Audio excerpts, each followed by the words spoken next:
All right, good evening, everyone. This work session of the Osseo School Board is being conducted in the boardroom of the Educational Service Center. This work session can be monitored electronically by streaming online from the district website, and an archive recording will be available on the district website as well. The purpose of the school board work sessions is to build trust and teamwork, to exchange information, and when applicable, to provide direction in order to facilitate efficient and effective decision-making at regular board meetings. The outcome of today's work session, our board members will receive information on the District Management Group Special Education Opportunity Review, updates on the George Floyd Resolution, RISE Committee, and Building a Better Future Phase 2 planning. The board calendar will also be renewed, so that's a pretty hearty agenda tonight. To acknowledge attendance this evening, I'll ask that board members please state their names. Starting with you. Director Heather Douglas. Director Thomas Brooks. Director Jackie Mosqueda-Jones. Director Tanya Simons. Director Tamara Grady. And I am Director Kelsey Dawson-Walton. I'm also present, and I will now ask Superintendent McIntyre to facilitate this evening's work session. So thank you, Chair Dawson-Walton, and good evening, board members. It's hard to come in on a nice, finally spring, almost summer day. So appreciate everyone being here, and I also want to welcome our guests tonight, including many of our Osseo area school staff who are presenting this evening. So we appreciate their time and contributions for preparing for this evening. I know they've worked hard in preparation. We do, as mentioned earlier, have 5 agenda items, so I'm going to do my best to try to stay as close to our time allotment as possible, and thanks in advance for your assistance with that.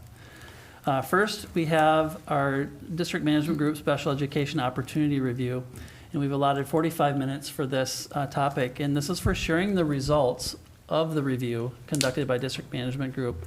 Just to kind of set the stage as we're transitioning into this, over the years I've had experience with previous projects in partnership with DMG, which used to be DMC, not that long ago, and worked with them on other reviews and audits, including one in North St. Paul Maplewood Oakdale schools in relation to special education programming, and another one in Anoka Hennepin for a study on building level administration and student support staffing levels.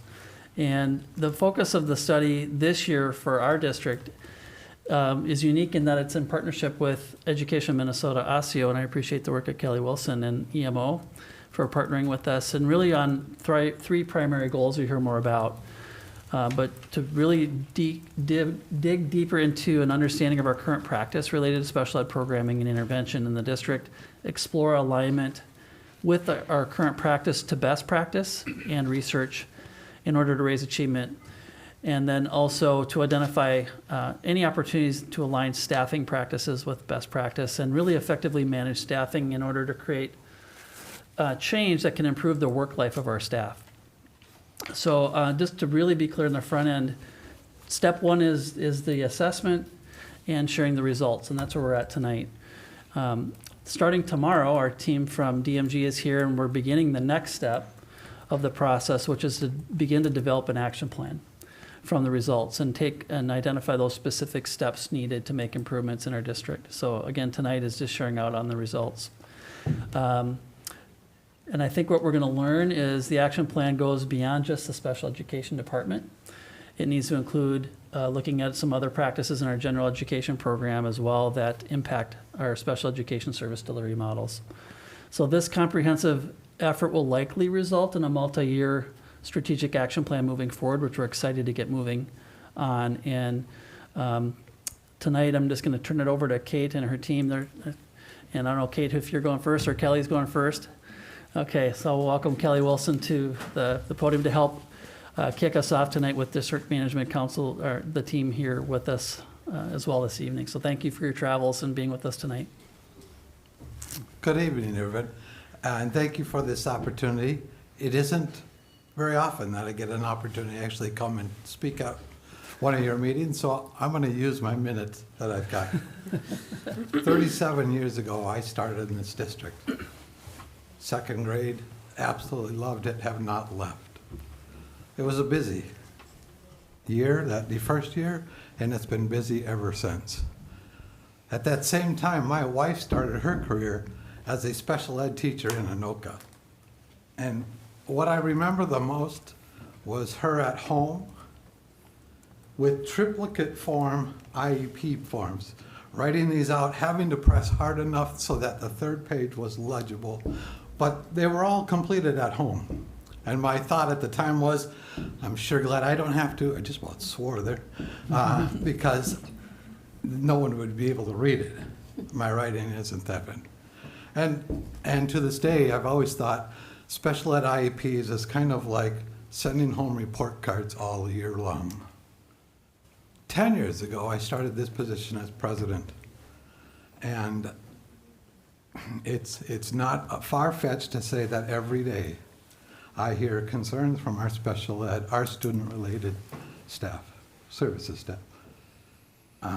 Things that we have tried to help out with in meet and confer, in negotiations, in all kinds of discussions. Sometimes we're successful and sometimes not.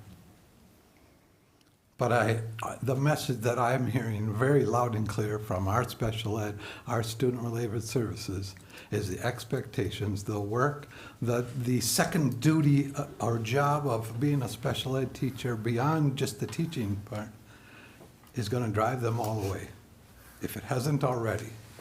And many, many times we feel like we have a revolving door in Osseo with special ed. And I don't mean that this is an Osseo problem. It is one. And it seems like special ed teachers just kind of rotate. And we're trying to do something about that. A couple of 3 contracts ago, we ended up with an LMC from that one, a labor management committee to look at it. And we took a year and we had all kinds of ideas and plans, and I couldn't tell you what changed from that. If you ask a special ed teacher, they're going to say nothing. It isn't just that the district expects a lot out of them. Our legislature adds to their work too, without ever asking anybody about it. I don't know any legislators who are special ed teachers or have any expertise in that, but they sure like to add more expectations. This is beyond the mandate of special ed being promised to be funded at 40%, and the best they've done is 19%. And we know what that costs just our district alone in cross-subsidy. So our last contract round, we agreed to this type of, I don't know, it's not an LMC, but to move forward, again, in a collaborative way with the district, and use DMG to do this. And I'm just still hearing, even in this round of negotiations, which we are hopefully ending on May 24th, every one of our negotiation sessions, we talked about special ed concerns. Every single one. And at some point, I keep asking, how do we flip the narrative? How do we stop the rotating doors on special ed staff? How do we make sure we support special ed staff so they are successful here in Osseo and they do well and kids get great instruction? How do we change the narrative so that Osseo is the designation place that special ed teachers want to come to? We change the narrative so that next year when we're at the hiring fair at the convention center, we have teachers coming, or future teachers coming to the Osseo table because they know, they've heard, Osseo provides due process time. Osseo provides mentorship. Osseo provides onboarding. You know, how do we get to be that destination district? Because it isn't necessarily an Osseo problem. It's a education problem, a special ed problem. It's a staffing problem. It's going to be a lot of problems. It is a lot of problems, and it's going to continue until we can do something to help them out. And that's what I'm hoping that we hear tomorrow, that we keep working on. How do we make it reasonable expectations? I don't think teachers, any teachers don't think they're going to work hard. And I would say that as a 6th grade teacher, I worked hard. I worked a lot of extra hours. I had tests to correct. The kicker here, though, is that nothing had any legal date to it, a legal timeline like our special ed paperwork has. So I'm guardedly hopeful that we keep this. going, and we are collaborative in working and finding some solutions. And I think our students are going to depend on us to figure out how to do that, how to make a special ed, a student-related services position in our district, one that you can manage, that you can fulfill the expectations, it's not extra, and the workload just doesn't drive you out of here. Right? And I'm going to introduce Kate Emmons to come and speak next. As you know, Kate is our Director of Special Education, or Student Services, excuse me, and is the one that we've been working with collaboratively on this. Good evening, Chair Dawson Walton, Superintendent McGuire, and the school board.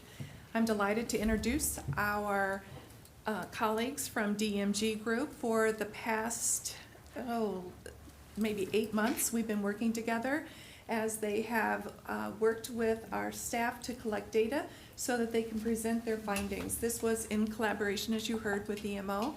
It was an interest of the district and EMO to see if we could find some solutions for some of the issues that do appear to come back around and around and around. So at this time, I'm going to introduce Steph Watson, Jennifer Ryland, and Matt Crowd, and you may say more possibly about your colleagues, or did you want me to tell you how tall you all are? We did have a bet going. We did. Since we've only seen each other virtually until now, but Yes. Kate and I both guessed right. Corey, Kate, and Kelly, thank you all so much for that introduction. It has been such a pleasure working with the team over the past 8 months, and we're excited to get to share with you all some of what we've learned. So we'll walk you through the project that we conducted, talk a little bit about what we've learned just from the district special education context. We went specifically into staffing to understand how the district is staffed in comparison with other Minnesota districts and nationwide. We'll share some of the incredible things that we heard, and we'll also share some opportunities for consideration around student services. So to start, I'm Steph Watson. I am a senior director with District Management Group. I lead our consulting practice and manage our teams and our portfolio of work. I've also had the pleasure of leading this project. I come to District Management Group from a background in management consulting and education, both as a high school Spanish teacher in Prince George's County, Maryland, as well as a consultant with Accenture Federal Services, where I worked with the U.S. Department of Education, their Office of Federal Student Aid, to help develop tools so borrowers can make better borrowing decisions when taking out money for college. I got into this line of work because I recognized the privilege that I had been given in my education growing up, and being from the DC area, recognized that that was not the case for many of my neighbors. And so it's brought me to District Management Group, where I've been able to work with districts such as yourselves in helping to make education more equitable across the nation. John Kim is our CEO and founder. He was not able to join us today, but I would be remiss if I did not mention all of the support that he provided throughout this project. And I'll ask Jennifer and Matt to introduce themselves as well. Hi, my name is Jennifer Ryland. I'm a senior associate with District Management Group. Before joining District Management Group, I did some independent consulting for foundations as well as the Department of Education. And prior to that, I got my master's degree from Columbia University, where I studied continuous improvement for public education. And then prior to that, what got me into education, I worked with an education nonprofit in California, where we focused on advocacy and teacher training, specifically looking to close the achievement gap in STEM, and have really enjoyed working with everyone here at ASIO on this project. So thank you. Hi everyone, my name is Matt Kroll. I'm an associate with the team at District Management Group. I supported with some of the quantitative and qualitative analysis for this project, and prior to my work at DMG, I am a former 10th grade math teacher. I taught algebra and geometry on the island of Oahu in Hawaii for a number of years and earned my master's degree in secondary education. Thanks, Matt. Ben, we're blessed with the good weather here in Minnesota today, or poor Matt wouldn't know what to do with himself from his time in Hawaii. District Management Group is a Boston-based K-12 public education professional services firm. And that's a mouthful. I'll tell you a little bit about what that actually means in English. But our theory of action is that by combining management techniques with education best practices, we will help to achieve systemic improvement in public education. We do that by looking at three major areas: student outcomes, operational efficiency, and resource allocation, all of which we focused on as part of this opportunity review. And it's only by focusing on all three of these, not just one or two, that we believe that you can achieve lasting change. We work with districts nationwide to help them address their most pressing needs and problems. Since 2004, we have been working with districts large, small, urban, suburban, and rural in engagements spanning from strategic planning to special education opportunity reviews like this one to a COVID return to school strategy. DM Group is organized into three main pillars. We have DM Learning, which is our professional membership organization, and like Corey mentioned, was formerly the District Management Council and how we started. That is a group of over 140 superintendents and their leadership teams who come together to engage in professional learning and collaboration together. We have DM Solutions, which includes both scheduling software solutions for elementary and special education, in addition to our Breakthrough Results program. And we have DM Consulting, which is the organization that performed this work. Corey already walked us through these, but our goals for this work were to develop an understanding of the current practice as related to special education and intervention in the district, to explore the alignment of current practice with what we know to be best practice in order to raise achievement of students who are struggling, and to identify opportunities to align staff practices with best practices and effectively manage staffing, which we know was of particular concern in Osseo. Our work together has spanned the past 8 months. We began in October of 2021, and it concludes this week with our final meeting with the Guiding Coalition tomorrow, in which we will share findings, recommendations, and priorities for moving into this potential next phase of work. Using a mix of qualitative and quantitative data analysis, we've been able to develop a robust understanding of the current state of special education in Osseo area schools. Some of the activities we performed include analyzing the detailed schedules of how your staff are spending their time, benchmarking performance and staffing data against districts both in Minnesota and nationwide, interviewing key stakeholders and districts leaders, conducting focus groups with over 100 staff members, parents, and other stakeholders, and surveying 50 resource teachers and 76 general education teachers. So to start with what we learned about student performance, there is a substantial achievement gap between general education and special education students in Osseo, but the district is largely performing on par with the state in both English learning and math. You'll see on the screen the navy blue is general education in Osseo, orange general education in Minnesota, compared to yellow special education in Osseo and maroon special education in Minnesota. Similarly, we're seeing very similar trends in math across the past 3 years. When looking at the MTAS, Osseo students do perform on par with the state in math, but they're performing below average when it comes to reading.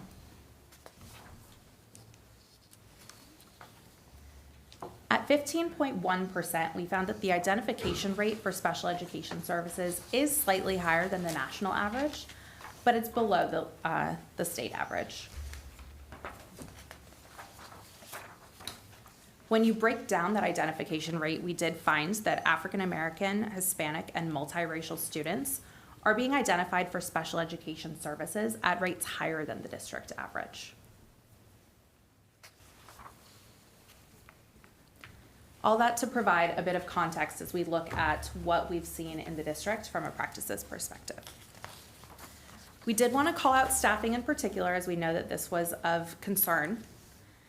And so when compared to staffing levels for other school districts in Minnesota specifically, The Osseo area schools has a similar number of special education teachers.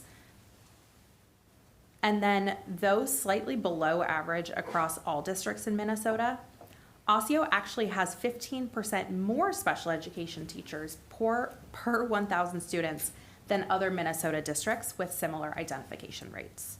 So to break this down, because we'll see a similar breakdown in the subsequent slides, on the left is the state average as a whole. On the right is specifically districts who have similar identification rates to Osseo.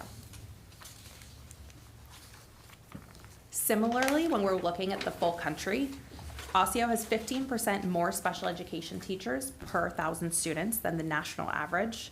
And when you're looking at districts with similar identification rates, you are almost exactly equal. We did look at paraprofessionals and ESPs as well. And when looking at paraprofessional staffing, Osseo exceeds the national average and the average for similar districts with identification rates similar to Osseo.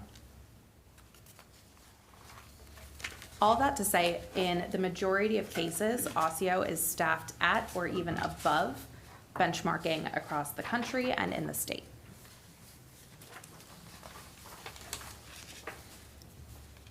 More. Can I ask you a quick question? Sure. When you say what do you say, identification rates, is that what you keep referencing? Yes. Like, do you mean like the size of the school? No, sorry, an identification rate is the number of special education students compared to the general population. I'm saying, like, when you're, I'm sorry, maybe I'm asking this wrong. When you're saying, when you're comparing similar Minnesota districts, Osseo to other similar Minnesota districts, are you talking about similar in size? We are talking about similar in identification rate. Do you mean identification like racial identification, gender, Special education identification rate. Okay. So with a similar proportion of special education students to general education students. So for us, that was about 15%, correct? I remember. Yes, 15.1%. But when you're talking about the number of students, like in a district as a whole? Yes. Okay. Other districts that have 15% special ed. Right, but 15% in like Wayzata is different from 15% Yep. in Osseo, because it's a smaller district. It's the same proportion, but a different number total, yes.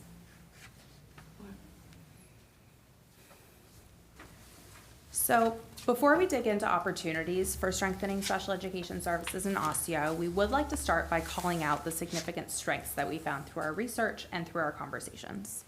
So to start, district staff across the board consistently appreciate the high level of collaboration between the Student Services Department and other districts' departments, including the State Department of Education.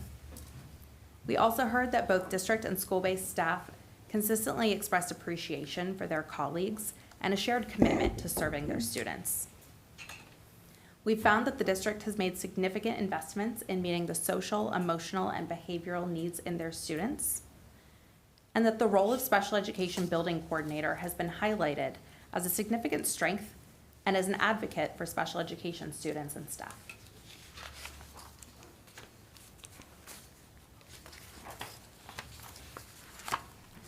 Now, as we start to think about what we found as opportunities for improvement or consideration, our opportunities fall into three major areas: codification of intervention time across the district, clarification and modification of teacher roles and responsibilities, and refinement of communications and professional development around special education. They're summarized here on this slide, but we're going to go into depth into what all of those findings are in addition to what and why we're recommending. Beginning with scheduling, with uncoordinating scheduling across school sites, we generally find that students receive different amounts of instruction based on different staff backgrounds, experiences, and perspectives. Service providers must navigate more schedules to determine when services can be delivered. There are reduced opportunities to regroup students across grades and classrooms, and there are increased staffing requirements for service providers. When we analyze the Osseo schools' schedules, we found that there are currently 138 different schedules in use across Osseo's elementary school sites, which is 30 more than we would expect to see. Generally, we expect to see or like to see one per grade level. Resource teachers report that they are spending 66% of their time with students in pull-out settings despite OSSIO's commitment to inclusion, because they can't find time in the schedule to see students outside of their core classes. Only 56% of elementary schools and 40% of secondary schools have dedicated extra time for intervention formally built into their schedules, which would enable teachers to find time in the day to work with students and to create efficiencies and groupings across classes. Our research over the years has indicated that schools should include at least 30 minutes of structured intervention time in the schedule for all grade levels every day to provide supports for struggling students. So as a result, we would recommend that in OSSIO, you create and disseminate district guidance around how intervention time should be used and that it should be included. And at the elementary level specifically, that you develop master schedules available to schools that include at least 30 minutes of intervention time every day. Moving on to the next finding. In the best of circumstances, we know that special education teacher role is a hugely demanding one. And we've heard consistently that teachers in OSSIO feel overworked. You heard it from Kelly, it's been the case for 30 years. As we already shared, the number of staff are appropriate for your student population, which means that you have to consider some other ways to adjust the teacher workload.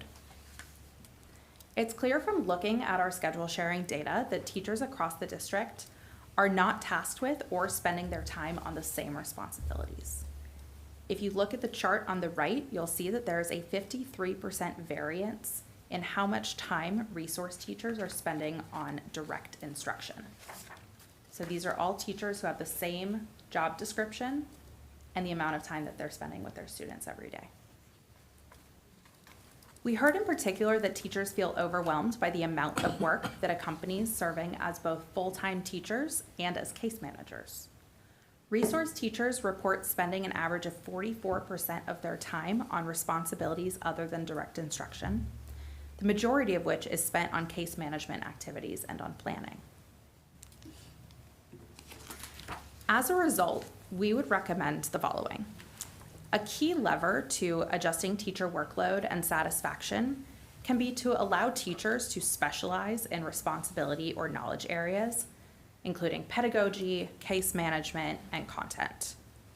Allowing teachers to self-select for these roles or hiring them when not available specifically can help reduce teachers' mental loads when it comes to balancing all these responsibilities while maintaining the overall work that still needs to occur.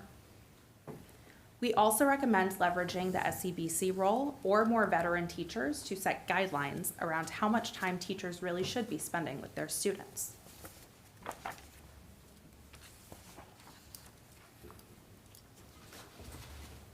Though we know that the district has provided teachers with access to robust and rigorous curriculum materials and guidance, they continue to source their own, and they report spending time, energy, and resources on modifying and creating their own materials and tools for instruction.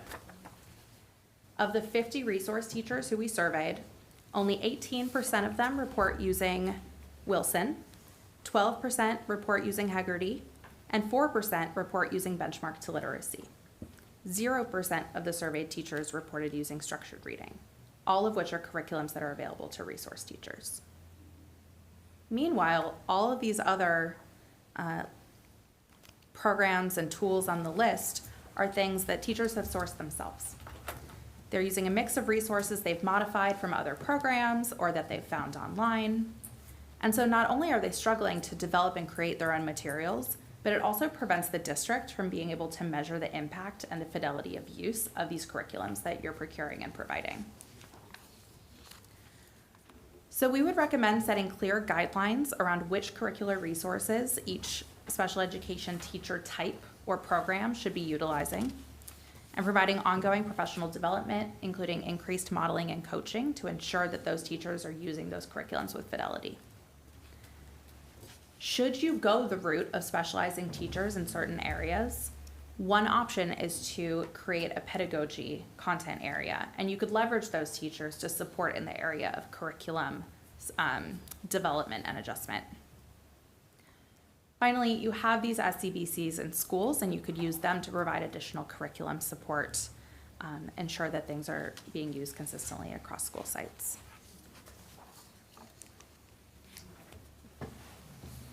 Moving on to communications and professional development.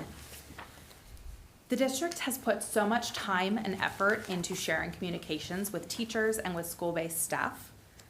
But we have found through our focus groups and our surveys that teachers still do not feel that they have an open line of communication with district staff, resulting in a lack of buy-in on decision-making or misinterpretation of the communications that are going out. Various layers of communication barriers mean that recipients might perceive guidance differently than what leadership intends. They may understand the guidance, but they don't feel that they're supported in actually implementing it. Or they might understand the guidance, feel supported, but don't feel that their opinions or feedback were taken into account when making the decision, all of which contribute to this tension between the district and school-based staff when it comes to communications. With only 32% of resource teachers indicating that they feel they have opportunities to provide the district with meaningful feedback, communications and relationships between the district and school staff continue to create challenges. As a result, we recommend placing an increased focus on proactive communications that go out to schools and to school staff by creating a proactive communication plan with predetermined structures, recipients, and messages to ensure an easier transfer of knowledge across all district stakeholders. We also would recommend building clear and frequent feedback opportunities for school staff to ensure that they feel heard and that they buy into the decisions that are being made. And finally, we know through our conversations with Kate and the team and digging into all of the professional development that is provided, that the Student Services Department does provide targeted, thoughtful professional development to special education staff. However, we consistently heard from staff that they were looking for something different. It's our understanding, based on our conversations, our focus groups, and our surveys, that the main driver of discontent is the quantity rather than the quality of professional development opportunities for special education teachers. With only 3 paid duty days a year for professional development, the offerings that are at hand feel particularly high stakes and can result in tensions. Teachers are also receiving professional development from a variety of sources, including the district, but also their individual schools and teacher coaches, which can result in mixed messaging and confusion around the purpose of the professional development sessions and the goals. And so we would recommend collaborating across both the district departments and the schools to create a comprehensive professional development learning arc across a school year with a clear breakdown of roles and responsibilities across various delivery sources. We also recommend identifying opportunities for additional professional development outside of the 3 paid duty days to ensure that teachers have access to additional learning opportunities. And so to wrap up and open time for questions, tomorrow we will be sharing our final findings with the Guiding Coalition, and we will be running a prioritization workshop with them where they can provide their feedback on the feasibility and the impact of these opportunities and begin to brainstorm what they might actually want to do next as a group and begin to create an action plan. We will share all final materials, including today's session, tomorrow's, and the notes from tomorrow's session with OSSEO Project leadership, and the project will officially be concluded. And so with that, Corey, I will turn it back to you. Yeah, one thing we failed to mention at the beginning is we had hoped to launch this study my first year here, but we really had to delay it because of all the COVID-related issues. So even with this project this year, it took a little longer than I planned because it was at times hard to get the focus groups together when we were still, again, wrestling with all those implications. So I'm proud of the team for persevering through that, and thank you to the DMG team for hanging in there with us, because we did kind of push this to get started, even though we were still wrestling with a lot of logistical things happening. So this has been a long time kind of coming. And I think kind of what you hear is a lot of good intentions and a lot of variability across the system. And it's hard to support the system when you have so many different things, again, with good intentions happening. So I think there's to get to that clarity and alignment I think we've, for a lot of years, having come in new from other systems, struggled to balance autonomy, classroom autonomy, with standardization and best practice and research-based practices. So we're going to work through an action plan to really center on simplifying and getting clarity on the things we know work, instead of maybe a lot of self-selection, because what you heard as themes throughout here, what I see anyway, is a lot of high variability across the main areas, whether it's communications, whether it's PD, whether it's curriculum. And that, for our special ed team, makes it really hard to support when there's so many different ways that things could be moving and being implemented. So I'm excited to take these results and work with our staff to begin to prioritize the actions, what those look like, and really make those concrete so that we can measure, are they happening, and what's the impact of those things, and really get a clear movement forward. And I want to thank Kelly again for you and your team and leaning into this to find solutions that work for everyone. So I know you got questions. I'll pause there, and I know Kate and Kelly can step up too. So from a high level, though, I just want to reiterate results today. Then we start digging into solutions tomorrow, starting tomorrow. And I know you said the project's over. We've been talking with DMG about support moving through the process of identifying and finalizing an action plan as well. So, but we got to get through tomorrow first and share the results, because we're doing that with staff and the guiding coalition tomorrow, and our leadership as well coming up. Questions? Chair Dustin, I'll turn it back to you for that maybe. Anybody have any questions? I'll start. One of the things that caught my ear was that you said the level of staffing is appropriate. I think I'm not sure I understand what appropriate means, because it sounded like it meant it was slightly better than other districts that are like us, versus is there a best-in-class perspective of what that should be? So I just want to be mindful of the feedback that we've been hearing, and what does the word appropriate mean in this context? Absolutely. So we take that to be synonymous with benchmarked across similar districts or all districts across the country. And so recognizing that what we've been hearing is that staff continue to feel overworked, even though you have similar numbers compared to the rest of the country. I think that's where we get into some of those questions on how can you utilize best practices around specialization, et cetera, to make sure that it's not purely a numbers question. I'm just not sure that because it's what is similar to across the state or like districts or the nation, that means it's best in class or the right level. So I was, as you do this work, I know I would assume that in your processes, you're looking at what's best in class based on results and outcomes, and I guess I wasn't hearing that come through specifically or in the bar charts that says for districts that are doing differently than the nation average, they're looking like this or have this versus what we are versus averages. Mm-hmm. Is that information that you have that's kind of more integrated into your approach versus something that we would share in this type of presentation? Our benchmarking data has been developed based on FOIA analysis of what we can gather from districts across the country. Our research has indicated that the benchmark numbers do indicate best practice, but essentially the benchmarking is the nation average. Okay, that answers my question. I have one more question, then I'll let others have an opportunity.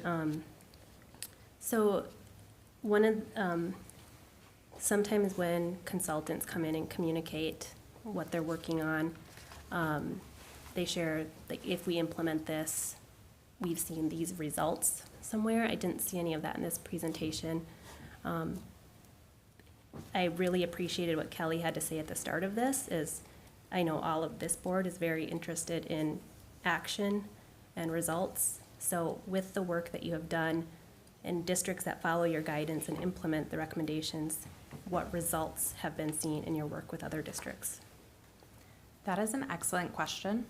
I think it very much depends on how they choose to implement. In some cases, like Corey mentioned, we do stay on board, and so we are able to see what they continue to do and what that looks like, but in many cases, they operate independently from there.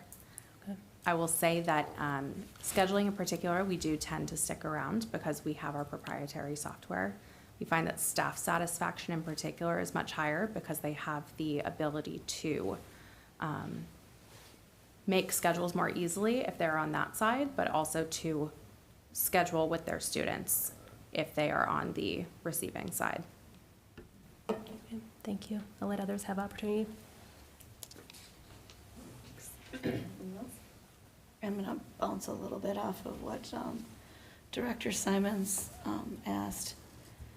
So is there independent research on best practices on staffing levels for special ed? Not that we have available right now outside of what's in that presentation, but we can certainly work with Corey if that's something that you all would be interested in following up with. I'm a teacher. I teach, I've taught many collaborative classes. And we all know, we all know anecdotally that even though it's the benchmark, it doesn't feel like that's best practice. And so I would like to, and I'm not saying that you have this or it's available or anything. It is of interest to me to have research of what's the bar we would really like to have versus where's the bar we have to have because of our financial parameters. That helps me with visioning. My next question is, I see that you have an opportunity and a suggestion to include 30 minutes of intervention time daily for elementary schools. Yes. Was there a similar recommendation for specific to middle and high schools, or? We focused in on elementary schools because it was lacking the most in elementary schools and it has the highest leverage there. You could certainly do that. It becomes more complicated because of just the complexity of secondary scheduling. Elementary would be the highest leverage immediate opportunity. Obviously, because early intervention is key, right? Okay. I think I had one other question, and that should be it for now. I'm curious about this, the idea of self-selected specialization for special ed. Can you give us, like, not everyone's who's listening to this is in the classroom or in education. You just like give us I'm a student in the day, or I'm a special ed teacher in a building. What does that look like? Like, just because I'm imagining there might be a special ed teacher that really is amazing at teaching social skills, and that they might be working with children who have different diagnoses at which particular times on social skills, and another might be really amazing at math and interventions, and am I way off on that, or is that what you were thinking? That's certainly a direction that you could take it. Given what we are hearing from so many teachers about the complexities and challenges of being both teachers and case managers, our first recommendation would probably be to specialize either as a full-time direct instructor or as a case manager. But should you find that you have teachers who particularly want to be focused on certain subject areas rather than generalists, you can also start going down that path as well. So that could also be someone who wants to focus on assessment only and not have to do assessment in addition to their. Absolutely. Yeah, oh, great, I love that, thank you. Yeah, I was just going to add to that example exactly. Other districts have evaluation teams, so you take the evaluation requirements off of the teacher who providing instruction versus districts that ask their teachers to do all those responsibilities. So that's something for our team to sort through and decide what works more for us. Having worked in districts where they have evaluation teams and your special ed teachers are just doing, not just, but really focus on classroom instruction and not doing those reevaluations in those kinds of other assessment requirements. So currently, we don't have that model, but when I left OSU, early childhood did have that model. Do they have that still? Or? Early childhood's a little bit of a different animal in the sense that. Well, it's always a different animal. Yeah. But when we look again across the system, I think that's the big thing you're hearing here is our challenges aren't because we're woefully understaffed. our challenges are structures and systems and how we use our people. So we are comparable in staffing, but what we're asking them to do and the high variability of what we're asking them to do is creating the workload issues. So if it came back and said, well, you're really short on ESPs or you're really short on special ed teachers, we'd all love to have more. We also know what our challenges are with even filling more. But it's how do we better utilize and streamline the work of those that we have. So I think the good news is we have a we're comparable staffing allocation. It's what we need to work on is the structures and systems that they're working in. That'll address some of the things that Kelly mentioned earlier at the beginning too. So it really it starts with schedules. It starts with curriculum, the roles and responsibilities. When we have a wide range and lack of clarity around some of those things that will really help the workload challenges that surface because of all those things. I'm sorry, one more. I probably missed this, but the Guiding Coalition has a variety of stakeholders on it, including ESPs. No, not yet. This is our first group, and then that group will help decide who else do we pull in based on once we prioritize who else needs to be involved in the process of articulating the action steps, right? So, Super excited to see yeah. what they come up with. Yeah. Okay, to follow along some of the same lines, do you have data available to compare the number of special ed teachers and the number of paraprofessionals against Minnesota data, like you do on the overall staffing? Yes, so on slide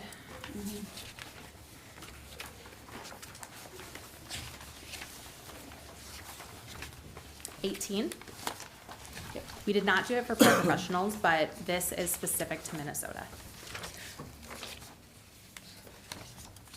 Right, this is for all staff, the number of Yes. special ed. Okay, I would like to see paraprofessionals as well. Okay. I know that, you noted that we exceed the national average on that, but it's more meaningful to me to compare the data against other Minnesota school districts rather than the national average, because I think as some of us have alluded to, I think setting the benchmark at such a low bar sort of is in conflict with our overall mission of excellence. And I think the bar is too low on this. Speaking of low bars, as a district, are we still above the state average for Black and Hispanic and multiracial students? I'm saying we are still above the average for Black, Hispanic, and multiracial students. I'm wondering where the data is for American Indian students, and I'm also wondering if the systemic racism and inequalities that come up in special ed conversations are a part of our strategic plan for racial equity in our district. Yeah, so I don't know if Kate and Brian, you can jump in here. Dwayne, I know you're in the room as well. So these are the conversations in our department planning.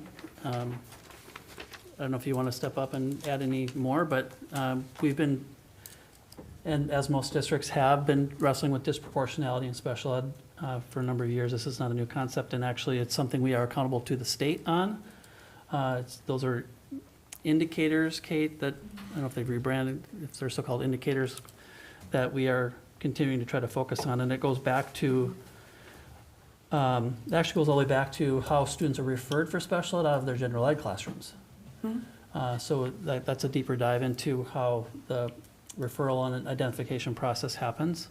And those have been concepts I know Kate and the team has continually tried to dig into and look at. It wasn't the focus in this particular study, but it always, in my mind, is part of the conversation, right? It always is.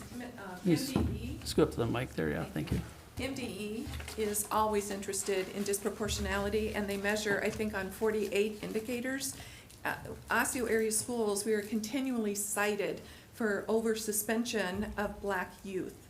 We are not cited on over-representation because the plus or minus on that is within the state norms. So I don't know, like, you're talking about a high bar, and I do not disagree. So it is a part of the work that we're doing to continually look at how are we identifying students, what is it that we're doing to change that trajectory. And when Steph is talking about that intervention time and that being a lever for, or an opportunity to to interrupt. That is certainly one of them, is are we identifying the right students who have had the opportunity for appropriate interventions to then be assessed for special education services? So maybe somebody else can answer the question, where is the appropriate point of intervention so that we are not disproportionately moving our Black and brown students into the special ed? Yeah, that starts with our multi-tiered systems of support model that we're continuing to build. And that starts with the general ed universal screening. What are our That's what benchmarks? Brian was saying in my ear Yeah. as well. Should we talk about our MTSS? And I know that Department of Educational Equity, Student Services, and Learning and Achievement are doing a 3-year strategic plan based on the directions that you have just identified. And we are starting with what are we trying to identify? What is it that we're trying to fix? And then getting this, the data associated with that, and then associating action steps along with that. And as it is a different way of thinking, we've done a department plan forever, and now we're thinking about it in, tell me the word, Brian, the continuous. Strategic growth and change. Yes, strategic growth and change. So it is a different way for us to think and to vision our work. But I would say that for students with disabilities, for the people in my department, I am working with people that are just as passionate as you are about students with disabilities. And it's their work, and they have identified some levers, and we are developing plans around that. And then working with our other friends and other departments to bring the work together. Because as you heard from staff, student services, we're one cog. We're not the whole cog. We're certainly part of it. And we help make the mess, and we're also going to help fix the mess. And is this work also tied to how we handle behavioral interventions more largely so that we can continue to disrupt the school to prison pipeline? Yes, Okay. absolutely. That Thank is an you. important part of it. Just one more thing.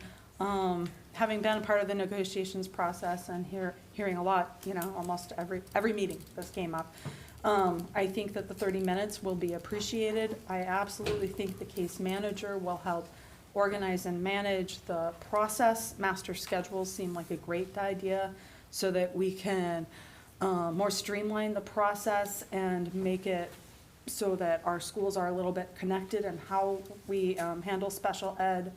I'm a little bit concerned that this report seems top-down rather than bottom-up, because I believe, as I think most of us do, that the ones that are closest to the students are the ones that are best able to give us the advice about how to change that.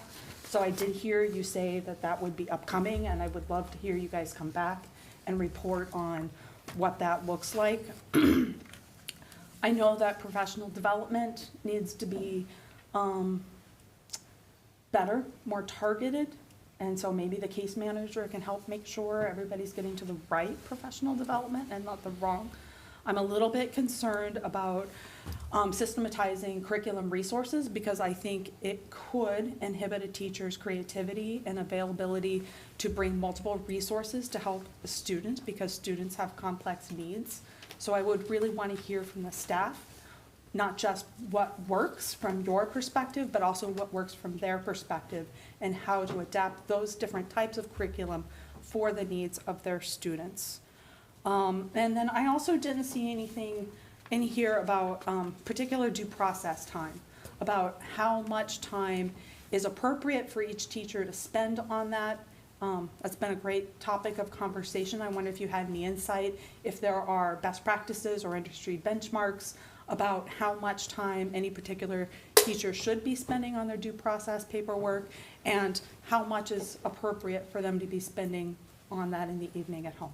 Absolutely. So we prioritize the concept of specialization over providing strict numbers for due process, because that should help to address that problem. If teachers are specifically focused on case management, then it will not be an additional activity on top of their education duties. It will be their sole responsibility. Thank you. Yeah, so as most of you know, this is a topic that I'm really sensitive to, and so I'm really having a hard time keeping a level head, because I feel like this is, there's a lot of information here, but it's not really what I was looking for or hoping to see. And so I'm feeling pretty disappointed and frustrated by that. I do think that some things have come through that we've been hearing, and I do appreciate the recognition of that.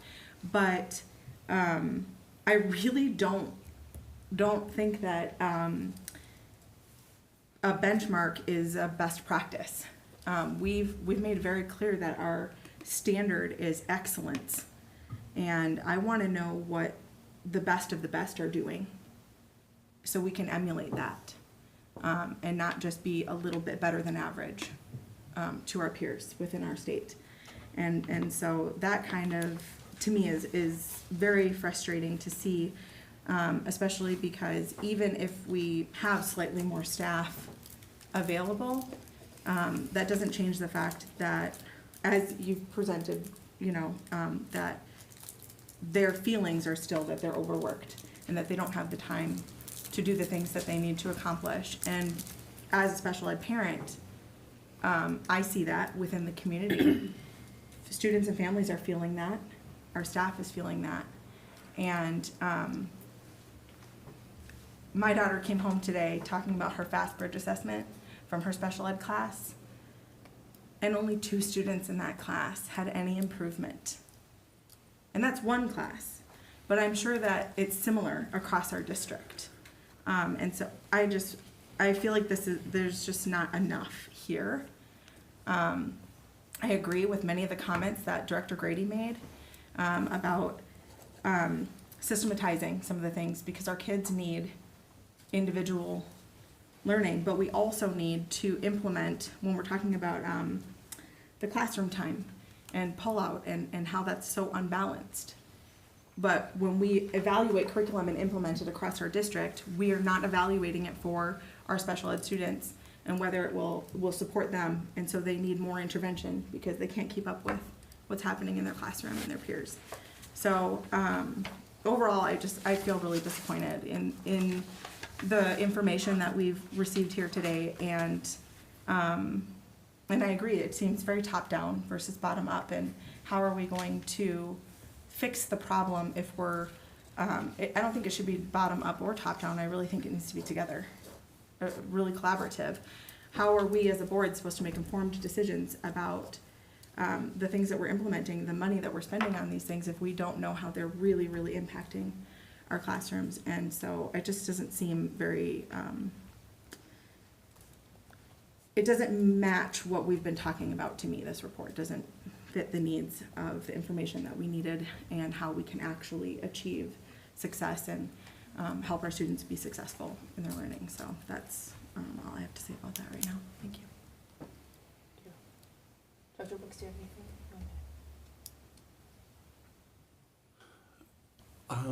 I think Director Grady actually shared some of the thoughts that I had. I agree that this doesn't go as deep or as thorough as I maybe expected. I look at some of the recommendations, and to me, I'm actually just ready to jump to how do we make it happen. And Superintendent, I know you already said that that's coming after the presentation tomorrow. I think for me, I was wondering if any of you have a response to the concern that was brought up about standardizing resources, especially as it's within our strategic framework that we want to move toward individualized education.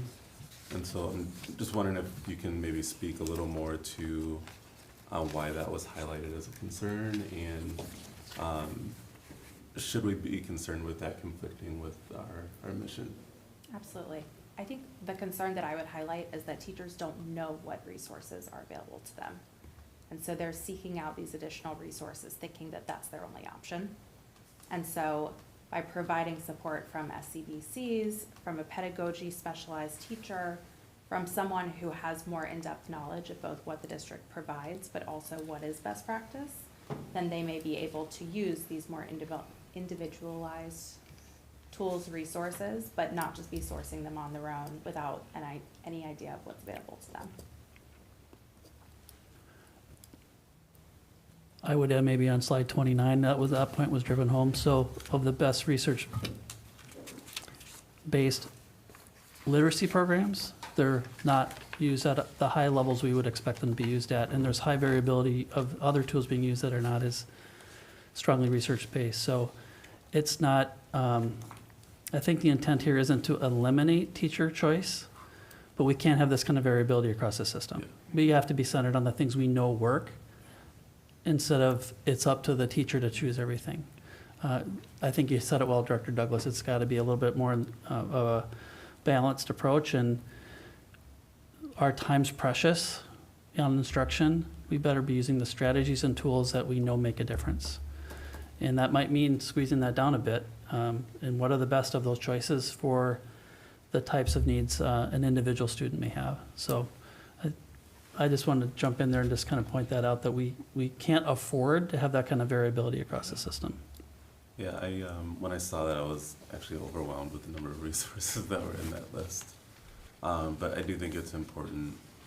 I don't think we talk about individualized education enough, and so especially as we're talking about, sort of limiting choices and standardization, I think it's important to continue to have that discussion about finding that balance.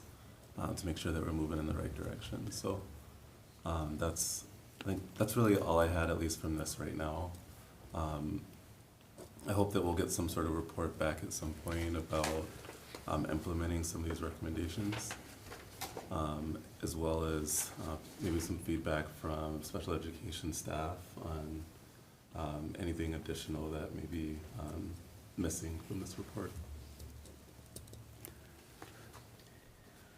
Maybe I could just add, while it's not fresh on my mind, we couldn't give you the 120 slide deck. This is meant to be kind of a high level. So if you want more, we can give you more.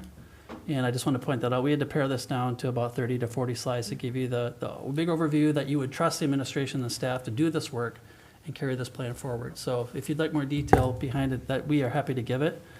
And I just also want to point out on slide 10, that time and effort that took so long to get this done was to make sure that we had focus groups, that we did survey staff. There's 13 different groups that were a part of the focus groups, and a solid sampling of our staff. We can't do every single one of our staff. So hopefully you saw that these results came from the classroom. And the action plan will come from teachers from the classroom. So I'm not getting the top-down part, but we'll work with board members on that. The time was tried to be, a lot of these were done virtually. We couldn't do them in person for a period of time, so we waited to make sure we had the teacher voice, to make sure we had the practitioner voice, parents and others. So that was as intentional as we could be with a strong sampling of the stakeholders to make sure that that feeds into the recommendations that in the end, our staff will create the action plan. Not Kate, not Kelly. It's our stakeholders together on what is practical. And I loved your question earlier, Director Grady, about the due process question. We have people in our system that are the exemplars. We just have to find them.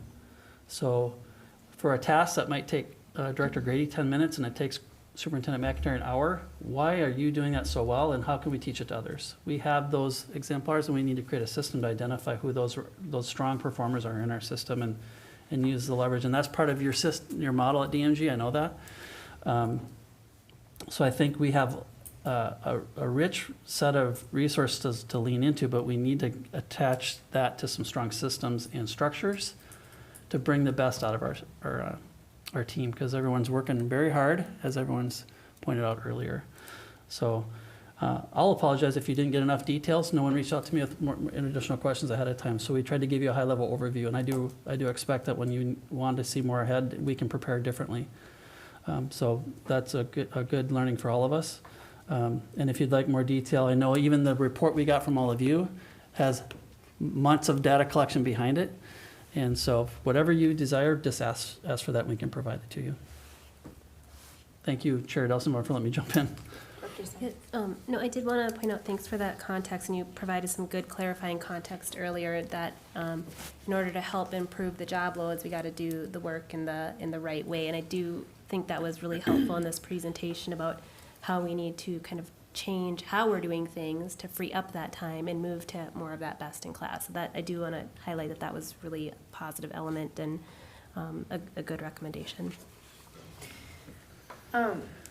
You know, I just think in general, I mean, this is, you know, just to, I think all of us here as a board, we just, you know, we were really intentional with our strategic roadmap, that anything we do, we want overlaid with that, which is what really our ultimate vision, which is to unleash and enhance the brilliance of our scholars, to thrive and change the world. And so I think I think you've heard that, you know, just, we want to know, like, what's going to set us apart, and not keep us stagnant, or we want to lead in this area. And I think when you talk about special education, first of all, I always think it's helpful to have a definition of what we're talking about. I mean, we have people listening in, and some people have never even had an experience with special education. So what are we actually even talking about? And I think it's even grounding for me.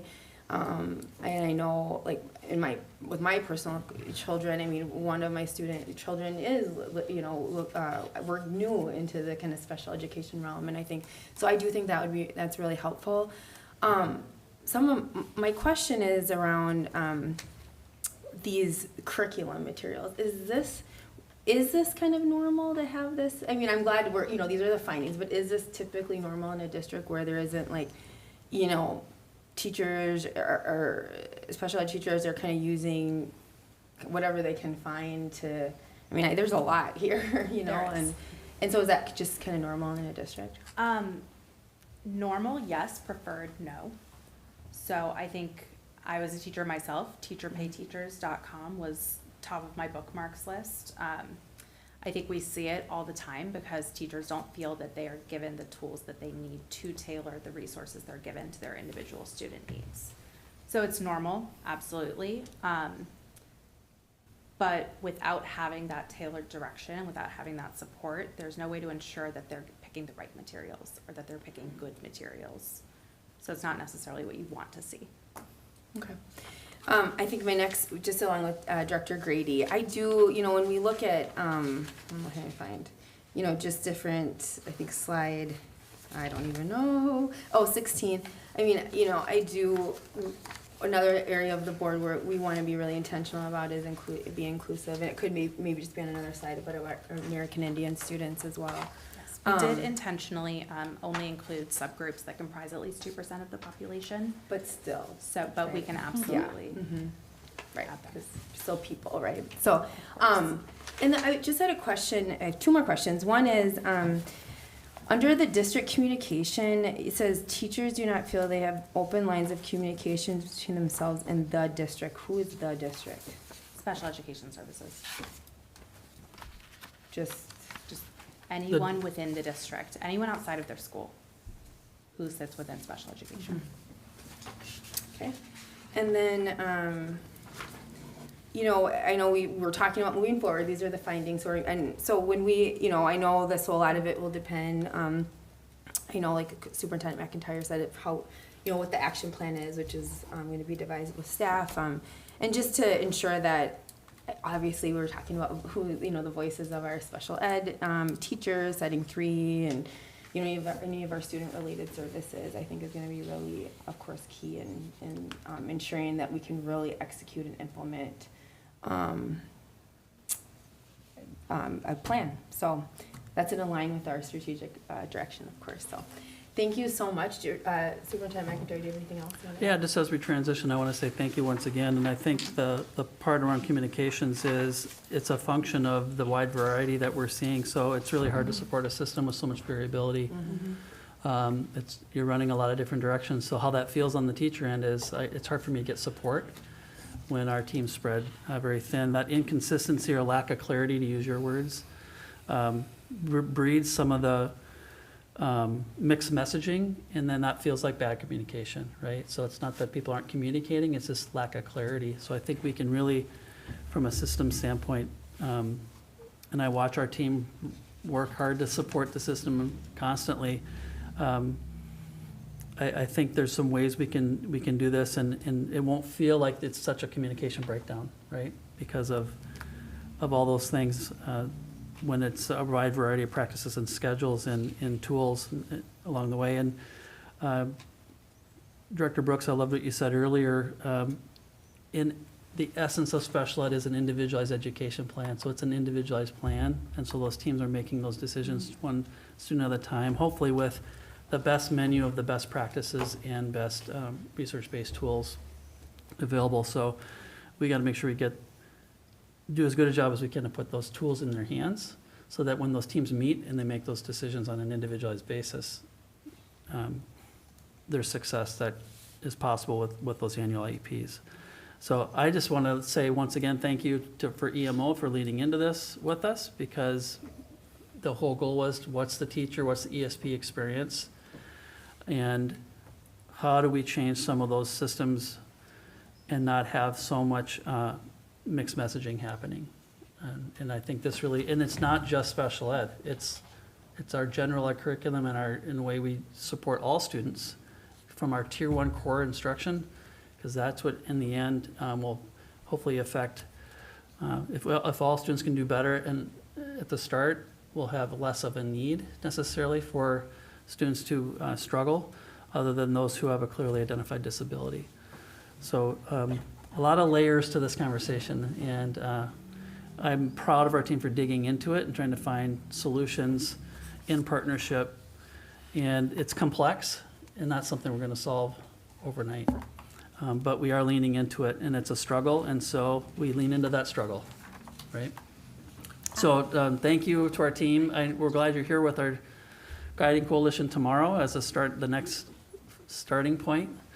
And we will be coming back with updates on the planning and the action plan, so that'll end up in our strategic initiatives as part of our alignment to the strategic plan. So once we get those things articulated. So I love the passion for seeing that alignment from all the board members, because we are, as the team in the room can attest, we're looking at everything through those strategic directions and how they align. Director Douglas had a question. Yeah, I just have one more question for you. You know, it's been mentioned a couple of times that this will be a probably a few year process of implementation. Obviously, tomorrow is going to be, you know, the meeting where you're going to just start beginning actions. But what I'm wondering about is, will there be, or I shouldn't say, it's hard to know, right? But when there are opportunities for things that are, say, sort of low-hanging fruit or easy implementations, will those come to us right away so that we can make decisions about implementing some of those changes quicker for things that might not be as difficult to adopt? There's likely things we can do without board approval that don't need, those are management and administrative decisions that we can make. If they involve a different kind of resources, if they need investment of some kind, I always like to think, could there be a strategic investment that's needed once we identify a high leverage initiative or, strategy. So those things would come forward. Otherwise, we'll continue to update the board on our progress, either at work sessions or just through my weekly communications on how this work moves forward. So we got to dig into and identify what are those solutions, and do they come with additional costs or resources necessary. So I don't know if I answered your question, but yes, it would come back to you if we need your approval on actionable board approved steps. Thank you. I also think it would be helpful to have some clarification between, around what types of staff we're talking about. Is it like resource? Have we talked to setting, I mentioned before setting 3. I know superintendent, there's a lot more to this report that we'll be able to look at more, and we're already way over our time, but Yeah. There's a lot of interest amongst the board, and you can tell we're wanting to dig in right now. I think it's just been an area of we haven't been able to fully focus the last couple years like we'd want to. Like Superintendent McIntyre mentioned, this was wanting it done a long time, a while ago. And I think because of that pandemic, things have exasperated, obviously, right? I mean, we see that across the state, and it's not just to our district, but I think just we just want our, voices to be, or, staff voices to be heard at all the different levels throughout, and all the different kind of buckets of special ed areas. So. All right. All right, thank you, team. I'll transition us quickly to our next topic. I think we're gonna, Thank you all so much for having me. thank you. Thank you. As Brian's coming up to the podium, our next agenda item is our George Floyd resolution update. And we initially allotted for up to 45 minutes here for this agenda item as well. Looks like Brian, there he is. Like he ducked out on me. So tonight, our goal is to kind of refresh and gain clarity on the historical context of the resolution, learn about the current work in Osseo area schools in response to the resolution, and then understand our future work moving forward. So thank you, Dr. Bass. Hopefully I gave you enough time to settle in.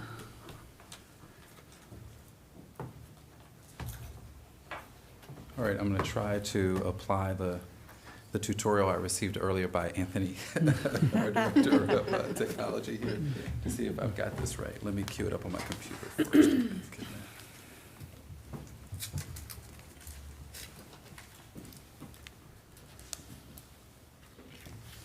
I was hoping we'd take You a might be short watching break your so I could your work on progress this here. without an audience. The pressure's on, Brian. So I think if I,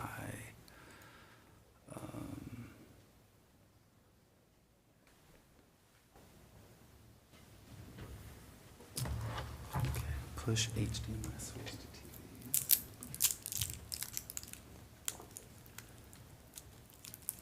Okay, you might need to provide some assistance. I see you watching intently. Plug it in. Right.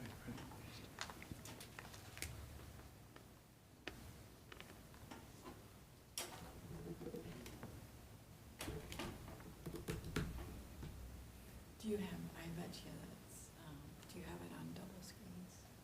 Dual screen? Mhm. We'll have to change. So that's Windows P, and then, no, extend is what he said I needed to be on, Oh, okay. right? Yeah. This worked, we tested this already That's twice. fine. We have the packets. We can Yeah, follow. the paper We can- copies We too. can I'm do gonna it. just cue it up, and I'll just use the computer in my notes.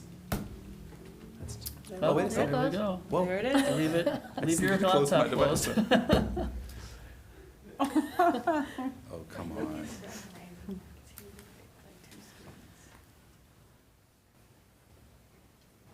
We're gonna unplug it, and we're gonna go old school. Okay. Evidently, I needed Anthony here for that one. Are you gonna hook this up? Okay, thank you. Got magic hands He's here. gonna magic it up for Mhm. us.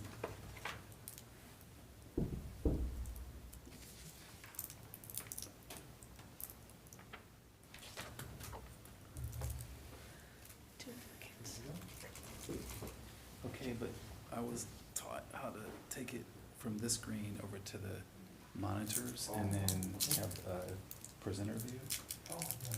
Yeah.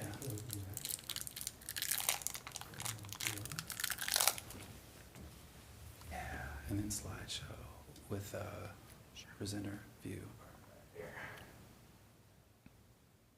We're all getting a tutorial.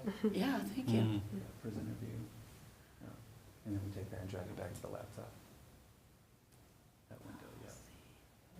Yeah, you got it. This is why I need a second monitor at work. Hey, this is the wrong presentation though. Oh, it is. Yeah, so we gotta do that like this. And we gotta go to the George Floyd resolution. Oh, we're moving ahead. If we, Board members, while the No. transition's happening, just a couple additional thoughts from our last topic. I really appreciate what Kelly said about the legislature. You know, Minnesota's unique in that we have it's here now. some case mandated caseloads in our setting 3 and 4 programs. That's unique to Minnesota. So states around the country have different rules for state level, in addition and over the top of the federal law. States who just follow federal law, we have 120 additional state rules over the federal law in Minnesota. that really make it hard to stay in compliance, including, and those are some teacher caseload requirements, and some of those are teacher and para combinations, which are challenging to kind of maintain staffing around. So I know EMO has, I've testified at the state level and even lobbied at the national level around some of those barriers to good instruction, right? We get caught up in logistics instead of just instruction. So we continue to push on the, I think Kelly, you said it well, the understanding, maybe lack thereof at times, that really what is being felt in our classrooms by our teachers and our ESPs. So we wish some of the requirements, I think with good intention, are there, but they create unintended workload issues and some barriers. So know that we continue to, and I think it's been part of our legislative platform for years too, just around special education related, not just cross subsidy, but the requirements that Minnesota has as well. So it's been on my mind since. If we had a moment, Brian, it looks like you're ready. We'll transition back. Thank you for the support there. Chair Dawson Walton, members of the board, Superintendent McIntyre, thank you for the opportunity to share an update on the district's resolution on George Floyd and systemic racism for Osseo area schools.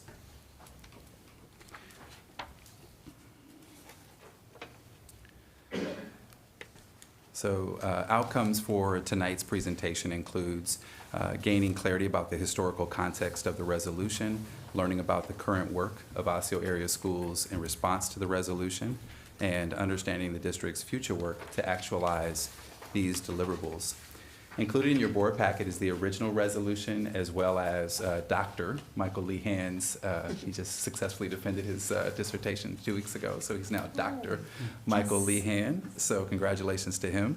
And the presentation where he went item by item last year in the presentation. The presentation for tonight strives to be more high level, and so, but I am able to speak to any of the resolution items. If you have questions about a specific item, I'm able to speak to those at the end of the presentation.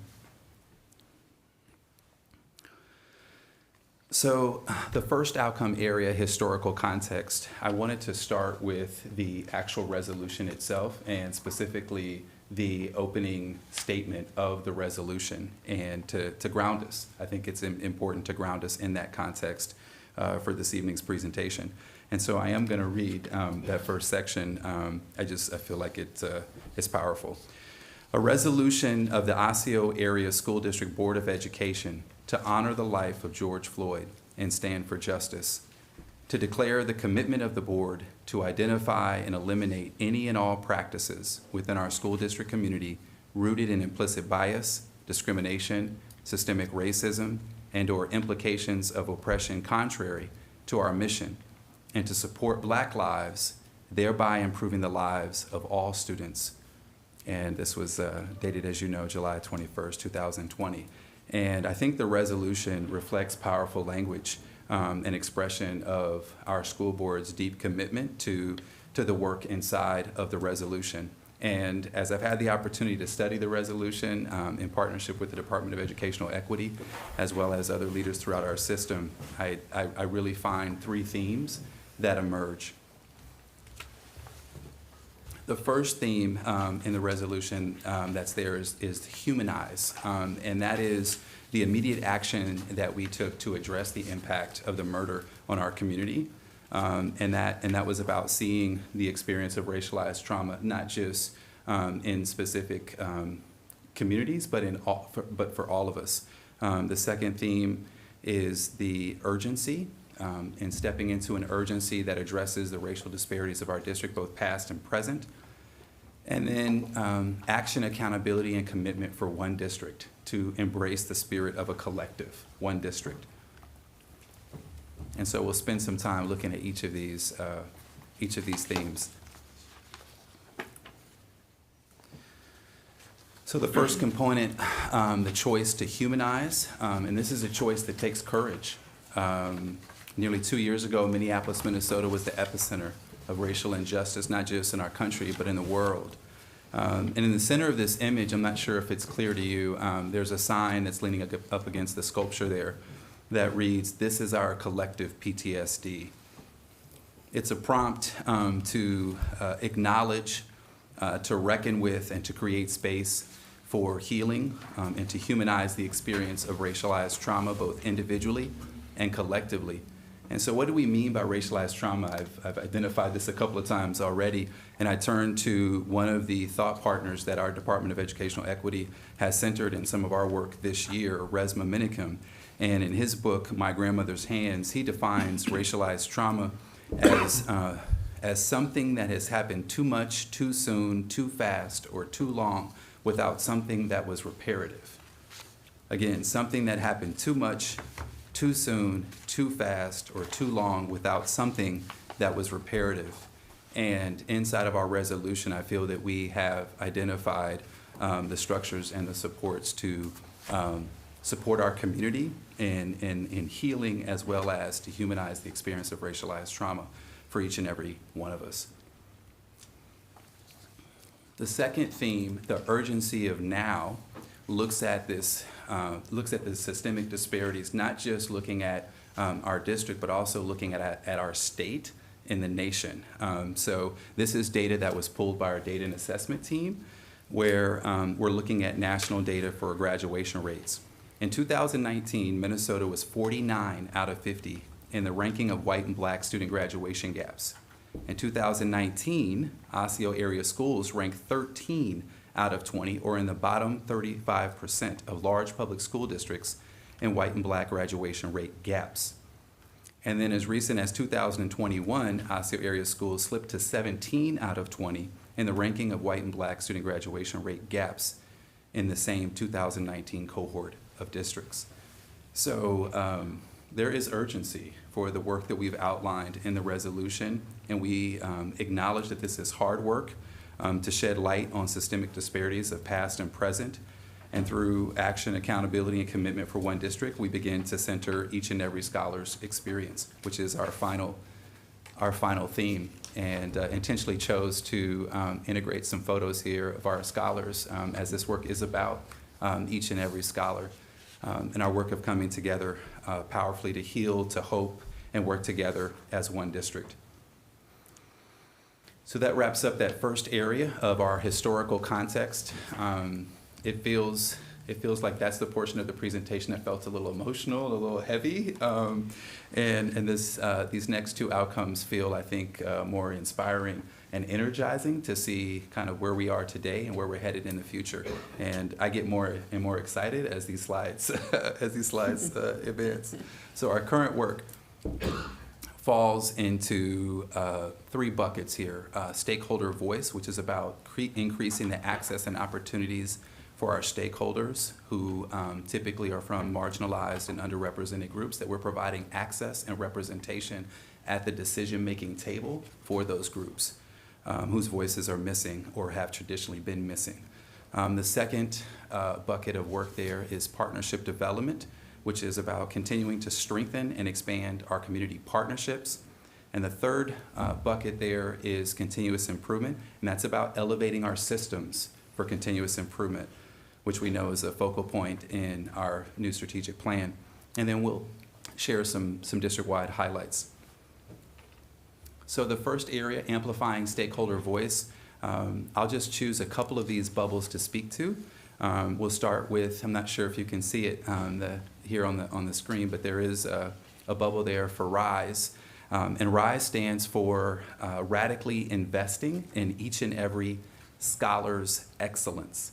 And this is a committee, again, that serves to support the district and partner with the district in advancing the work of the resolution. There's actually a specific resolution item that's dedicated for this committee's work to partner with the district. And the committee has been busy. The committee has, and you're going to receive an update after this presentation on the committee, so I won't go too far into it, but two projects that I do want to speak to just briefly here is that the committee has partnered with our data and assessment team around our district family stakeholders survey and has provided some valuable input into the design and the refinement of that survey tool.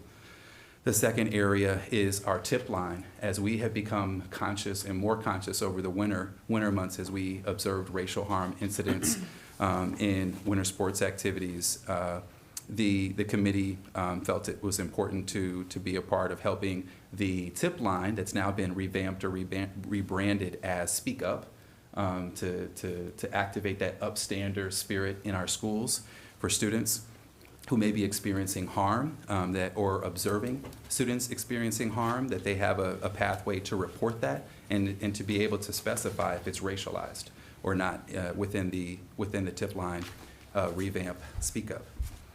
I spoke just here briefly about some of the racial harm incidents that took place in our winter sports events across the state of Minnesota. Specifically, we had 2 different high schools in our portfolio of high schools where students experienced racial harm.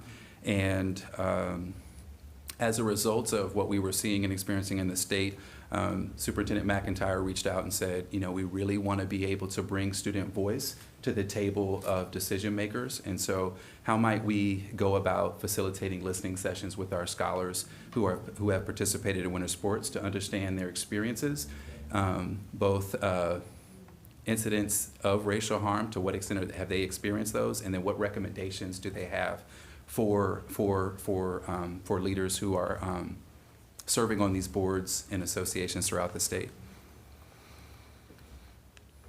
The next area, partnership development. I'll speak to the first one there. We recently had a presentation by Rebecca Gilgan, Executive Director of Brooklyn Bridge Alliance, and just highlight how important it is for that partnership.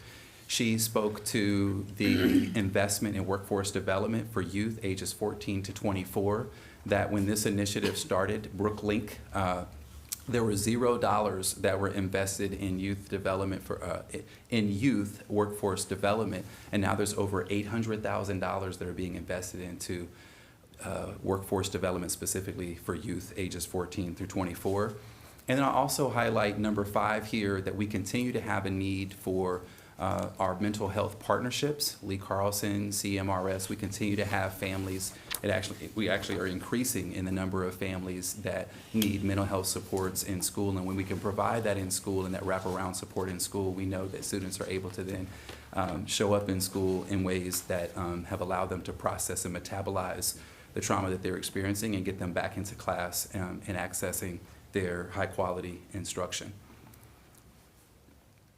This third bucket in our current work, continuous improvement, these are, if you will, elements of the systems, or elements of our overarching system for continuous improvement as it relates to advancing equity in our system. So we have had presentations here at the board on the equity context analysis process, also known as ECAP.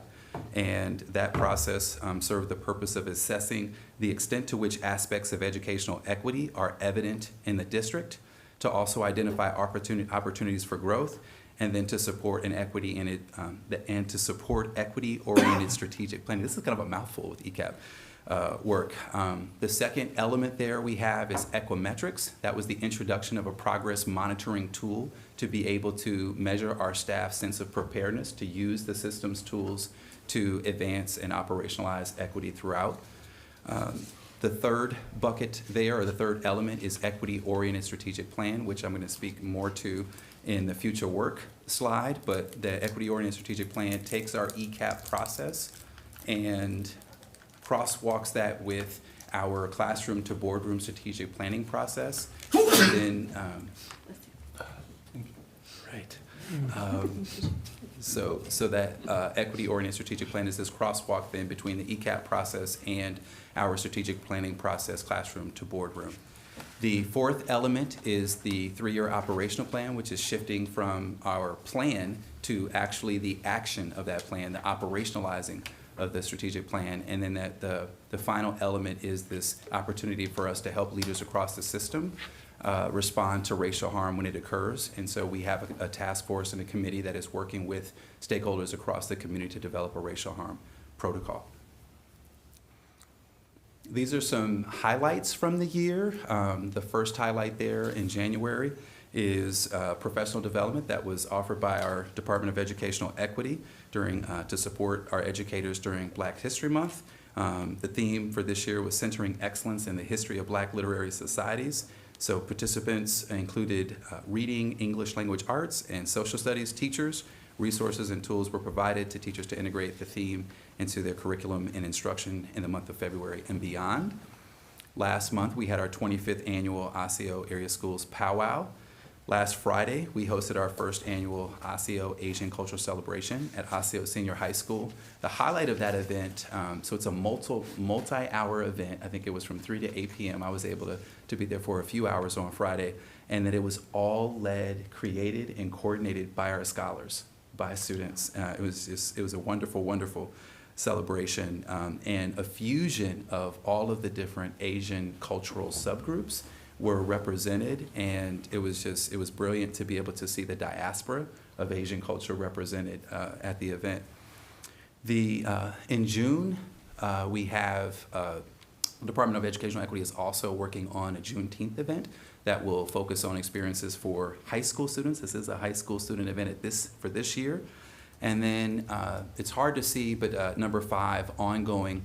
We continue to participate in the Equitable Contract Procurement Project, which is about creating access and opportunity for vendors who are underrepresented in our current contracts for the district, which was a specific item to be addressed in the resolution. So we continue to have progress in that area. Our third section, future work, is the space where I feel super energized to be in this space. We now have an equity-oriented strategic plan that you all have worked really hard over the last 2.5 years to build and to frame. We have a method for continuous improvement that is about strategic growth and change. We have accountability through the use of data, and we offer that we need to reimagine how we use data. And then the last lever there, these are the 4 levers, the 4th lever is navigating change. How do we navigate change as a system? So we have an equity-oriented strategic plan that includes a mission, vision, core values, and strategic directions. These 5 strategic directions are our big, bold goals for where the district should be headed in the next 3 years, and they are the through line. They are the through line that start and begin in our district's 3-year plan and then goes down into our district department 3-year plans. And I was hoping that Kate may speak to her department's work in advancing their 3-year plan. They had a very like goosebumpy kind of conversation around being bold with the operational plan worksheet that they were populating. And they got to, we want our programming to feature asset-based approaches. And we want to be able to center the least restrictive environment in everything we do and remove tools that allow for exclusionary practices. And they were very bold about that and passionate about that. So I was hoping that she would speak to that during that time. I was trying to whisper that in her ear at the same time. She's trying to process all the questions coming. But so there's an example of what's happening at the district, that the district department 3-year plan level. And then we'll be working with principals, our assistant superintendents for elementary and secondary education. We'll be working with principals, introducing them to the new cross between our school improvement plan. We'll be bridging to an 3-year operational plan for our sites. And we'll be working with them this summer and fall on their alignment to the 5 strategic directions. So you'll see those through lines from our district 3-year plan to the department 3-year plan to the school site 3-year plans. And then we have the vision cards that were introduced to you in December just before Dr. Lehan took off. And so we are working on creating teams for each of those vision cards that will be responsible for helping us understand when to collect that data and when to report that data out to you all and in monitoring reports throughout the year. And we're excited to get the vision cards populated and to be able to begin that process formally in 2022-2023 school year. I included this particular framework because I believe it is essential for understanding and seeing how we visualize continuous improvement. And so I turned on the laser. Okay, all right, it's working. All right, so this first area, learning work, is we know that we have systemic disparities, and we know that we have a number of evidence-based practices, or we have a number of strategies that we have out in the system. Some of them are showing some effectiveness, some of them are not. And we need to continue to be in a learning space to understand what are evidence-based practices, as Superintendent McIntyre was speaking to earlier about. We know that we have brilliance that's happening in the system that's a best-in-class exemplar for how to do this work. How are we replicating that and standardizing that work throughout the system? And so this top category is huge for us to be able to pilot evidence-based practices that are aligned to the data where we see achievement leaking in our system. And then we want to be able to discover, once those have been discovered as effective practices, we want to move them into implementation. And so we have to ready our sites and our leaders to be able to manage that change and to drive that change down into standard work. And it means that some of the practices that aren't having effect need to leave the system, right? And so, because we hear from educators often that, like, okay, so what's going to leave off our plate? And so we need to exit those things that are not showing positive impact on the academic, social, and emotional learning needs of our students, of our scholars. This next area is accountability. This is kind of like a still in the laboratory sort of equation here around accountability that invites us to reimagine the use of data, to shift from deficit-based thinking with data to looking at asset-based thinking and looking at our qualitative and quantitative data that we have access to because we're rich in data. But how do we understand what are the strengths of our scholars and how does the data reflect that? And so that we become more student-centered in the use of our data and how we drive that into the advancement of evidence-based practices in our system. These next two slides are about navigating change. Superintendent McIntyre spoke to the learning leaders in rolling out our strategic plan was that last week or a few weeks ago, where he spoke about during COVID, we've had to spend a lot of time in the technical work. Our state health department and our state education department have provided some very specific guidance for how we navigate the pandemic with clear frameworks and clear solutions for how we do that work.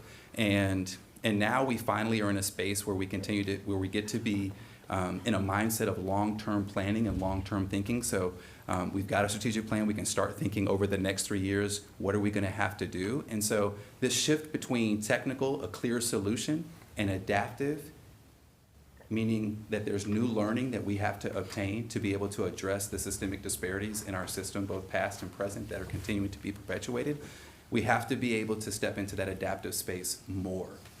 And so in our system, in Osceola schools, we have developed 3 C's of change. Michael had this in Dr. Lehan had this in his presentation last year. But we use the 3 C's of change to anchor ourselves in adaptive work. And this is about our consciousness, right? As we become aware of the disparities, and we're clear about that, we examine our core beliefs, our core values, and we say, how are we in alignment with our core values and our commitment and in our actions? And so the 3 C's of change support us in being able to stand in that adaptive space more. So I'll end with the presentation. I kind of hurried through these slides for future work, but I do want to be cognizant of time. And this poem, I was recommended from DOEE staff. There are a few excellence and equity coordinators that are here this evening. Thank you for your support in being here this evening. This is a poem entitled Invitation to Brave Space, and I think it captures sort of this moment that we're in as an organization and as a school district community. And so I invite you to join me in reading the poem. I hope that doesn't sound too corny, but here we go. Together, we will create a brave space, because there is no such thing as a safe space. We exist in the real world. We all carry scars, and we all cause wounds. In this space, we seek to turn down the volume of the outside world. We amplify voices that fight to be heard elsewhere. We call each other to more truth and love. We have the right to start somewhere and continue to grow. We have the responsibility to examine what we think we know. We will not be perfect. This space will not be perfect. It will not always be what we wish it to be, but it will be our brave space together, and we will work on it side by side. So thank you. I thought that was a great way to capture the hardships of the past 24 months, the healing that has begun, and the hope that we are launching through our strategic plan. So I'll stop there, and if there are any questions or comments, again, try to keep this high level for you. All right, anybody have any questions or comments? Yeah, I have a comment, not really a question, but I really appreciate the slide with the types of work and the learning, then the implementation, and then the standards. But really what really struck me the most is what is leaving the system. That's not something we've really talked about ever.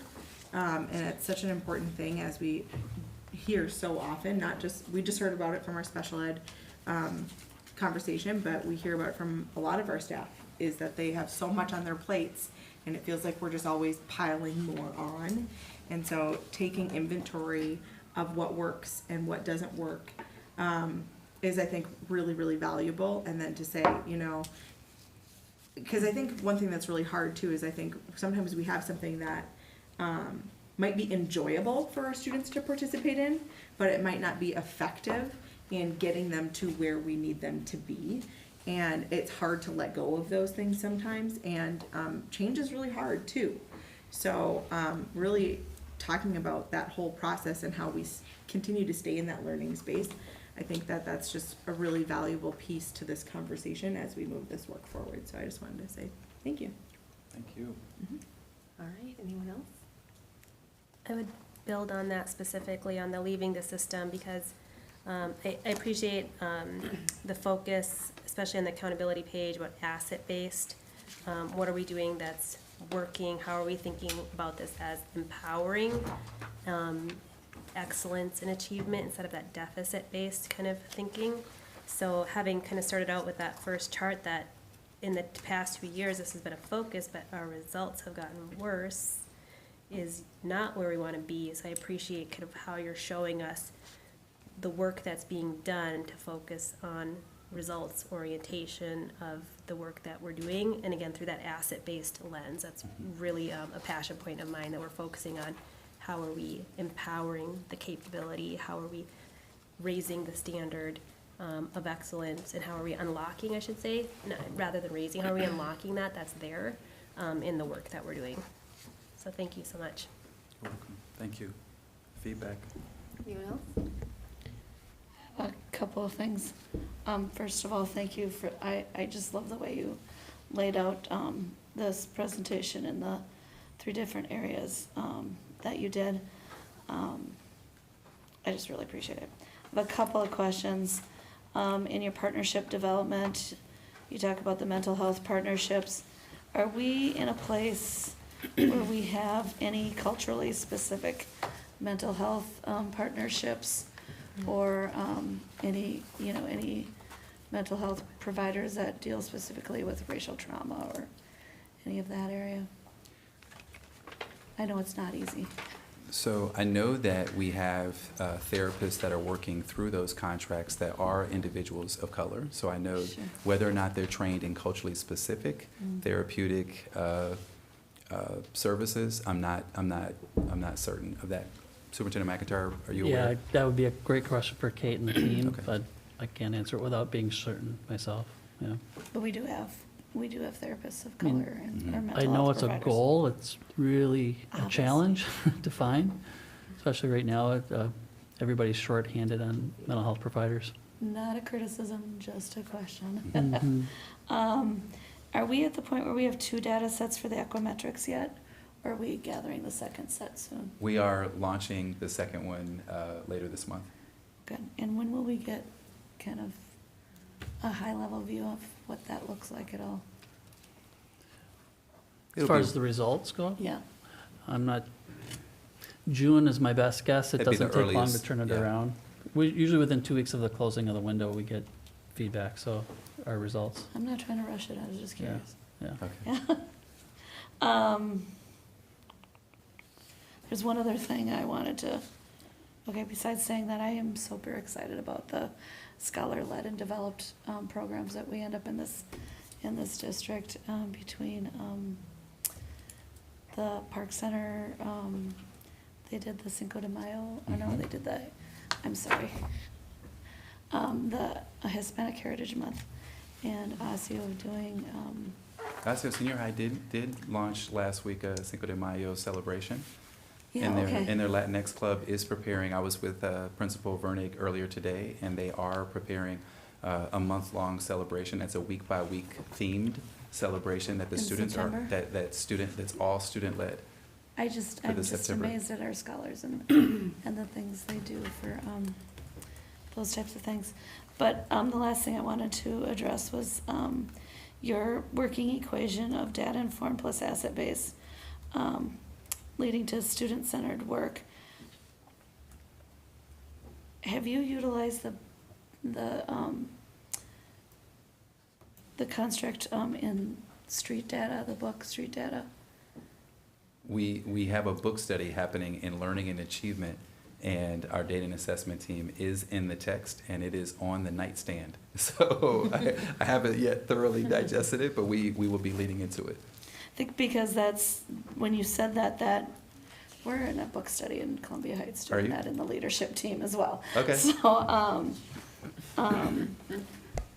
when you said that, I think when we're talking about unleashing, the power of our communities that haven't, had the voices heard, that need to be heard, that whole street data talks about, really digging into that qualitative street, just the data. It's just a whole different way of looking at the data, and the way you're doing this feels like it's gonna just, I'm looking Not over gonna at our work. Director of Educational Equity as he is fired up, and the op plan for operational plan worksheet for his department is loaded with a reframing of data, and is super excited to infuse those innovative ways of thinking about how we leverage qualitative data. I So, would really love to see someone actually do what this book says to do. yeah, stay Because tuned. I don't know that it's happening where I work.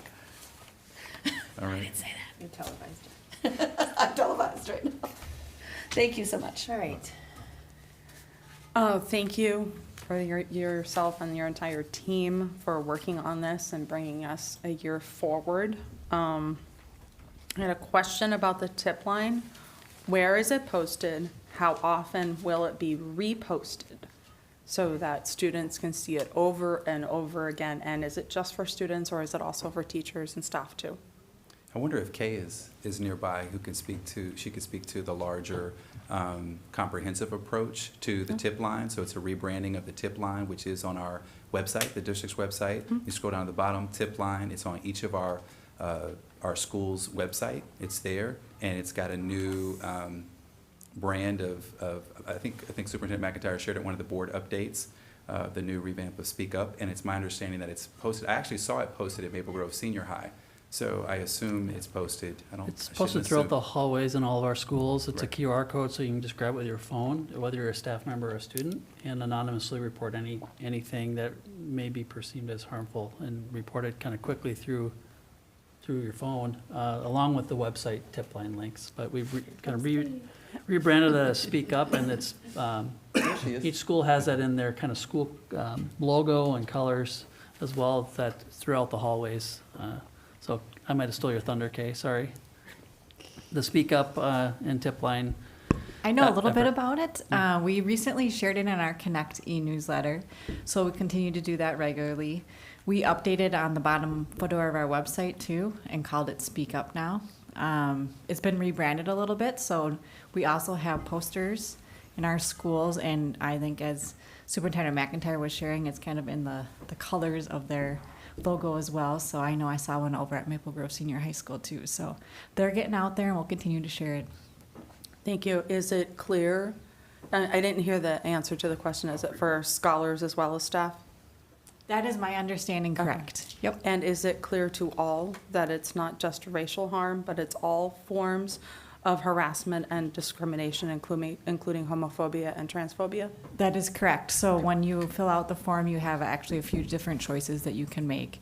and to fill that out. And that is definitely a number of different options there. I just want to make it clear to our students and staff that all forms of discrimination and harassment are not acceptable. Okay, then one more question for Dr. Vess. Quick shout out to Intercultural Innovations, Inc. for the 3 C's of change. Racism in particular, as well as homophobia and transphobia, are community issues, and I like talking about expanding our the resources that we use to be more local and to make sure that we are including BIPOC vendors. I'm also wondering, comparing the George Floyd resolution from what we did a year ago to now, is where is the place for our connections with local government, mayors and city councils? Because I believe that we have the potential of raising our standards of excellence and our commitment to working on racism by sharing consciousness and conviction and commitment to our other local governments, because that is, we can't address racism in isolation in the schools because it comes into our schools from our community. So how will we, going forward, develop partnerships with local governments in order to create safer communities for all? So I can offer that it is, so this would be an aspiration at this point. I think the progress that we've made towards this is our participation with the Community Forum on Race has government representation, local government representation.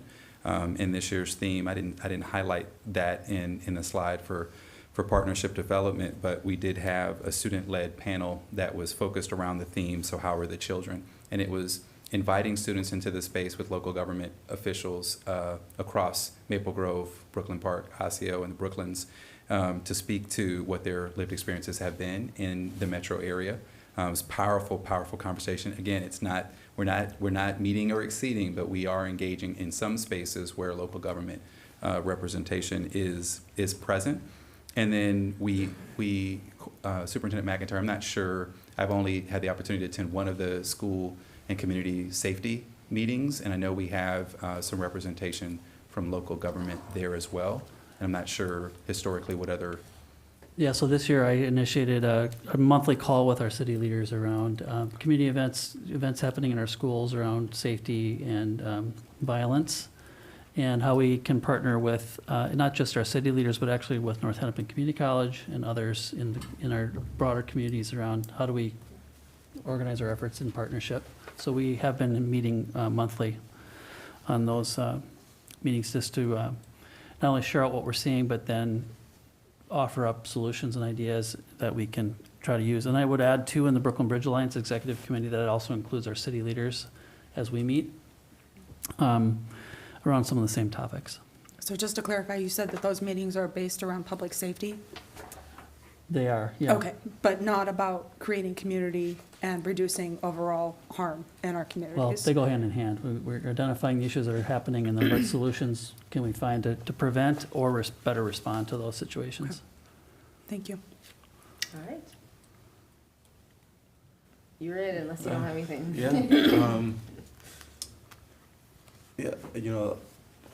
So thank you for the presentation. I am a big fan of shorter presentations, and I think you delivered on that. It was high level. One of the things that kind of struck me in the poem was, we have the responsibility to examine what we think we know. And I know, every time we talk about equity, to me, like that's something that always comes to mind. And I sort of pair that with our commitment to elevating Black voices, Indigenous, and POC, as well as, what else was it? Our commitment to teaching the experiences, honoring the history, and then of course highlighting the contributions of Black people. And so I think I have some less sort of data-driven questions and a more sort of curious or interested in sort of how we're integrating those various voices into our system, and then I think just higher level, sort of what you envision for our district. I know specifically when we look at teaching the experiences, and I know curriculum is mentioned multiple times throughout the resolution. I'm wondering how and when we will be gathering voices from like the RISE committee or some of our student groups to get their perspectives on what's missing in curriculum, and how we can improve to make sure that our curriculum is continuing to be more sort of culturally relevant and historically accurate based on those experiences. So I can speak to the foundational work of the three departments of student services, the Department of Educational Equity and our Department of Learning and Achievement are taking a bold step to bridge the work and to be more interdepartmental. So when we talk about the multi-tiered system of supports, that framework, that is a framework that's guiding all three departments on the academic side as well as the social and emotional learning side.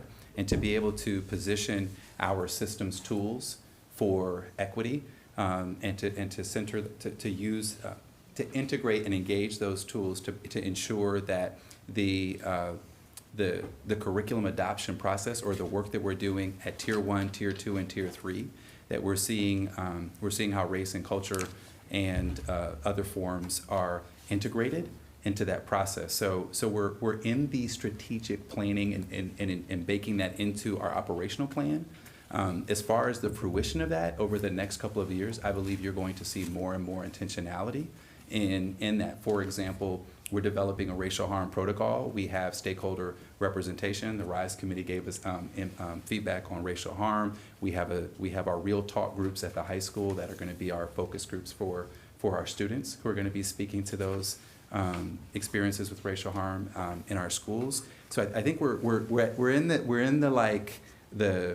learning work phase of that intention, and I will bring back to our Learning Achievement Director the feedback around how we systematize the voices of our students and our parents in the curriculum decisions that we make. I know that we are trying to tap RISE for more representation on our curriculum specific work and those committees, but again, we're at the beginning place for that. Whether it's related to race or whether it's related to representation from the LGBTQIA+ community, I know that we've met with students of various groups. I know that appetite is there to have that representation and have that accurate history in our curriculum. And so I think for me, I know that it's a goal and an aspiration. I know it's coming, but if there are ways that we can even go sort of above and beyond what's structured to start to gather that feedback from students and parents, I'd like to see that become, and I know this is a big topic outside of our district, on a much higher level, but within our control, if we can start to move in a direction to make sure that our curriculum is, historically accurate and reflective of all the various identities we have in the district. I think, our students are definitely hungry for it. The other question that I had, similarly related, I know that our Hmong language and cultural programming has been a huge success in the district. I'm wondering if we've put any additional thought into creating similar programming for some of our African students. So I know that that's come up as we've been out and about in the community, and just wondering sort of what's happening there. Sure. So I can speak to a program that we're piloting this summer. I'm looking over at one of our Excellence in Equity coordinators, Mai Zhang, who her team is leading a Global Summer Institute that is featuring African heritage as the focus of this year's Global Summer Institute, and specifically some of the Liberian artists and residents are on the docket for instruction and collaboration with our staff this summer. So the idea would be that the Global Summer Institute would shift each summer to include the broad representation of our cultural groups in the district. So, so this year it's focused on African heritage and specifically our Liberian community.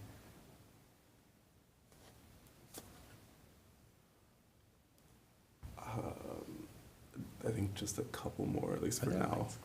I know, it's like dark in here. Yeah. Motion lights.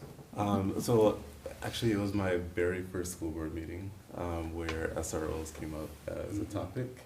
I know that our Maple Grove and Brooklyn Park police chiefs were here. The topic hasn't come up again since, at least for the school board, but I hear about it all the time when I'm out and about in the community, and just wondering, are we still continuing those discussions with students and families, and where are we with sort of evaluating our SRO program and any changes or improvements that need to be made there? There's an annual evaluation with our SO contracts that's built into the contract. It was a new provision put in the contract, I think, 2 years ago. So that happens in the summer. So that report comes back to the board. I'm doing student listening sessions now. I ask around those same topics as I hear from students personally. And honestly, this year, we are so very grateful for our SROs and our partnerships with our city leaders, because it's been a very challenging year in the community, in our schools. And what, even I'm just thinking of the example of our SRO being in the school play at Osseo Senior High. That's a sign of the kind of relationship we have with our local law enforcement.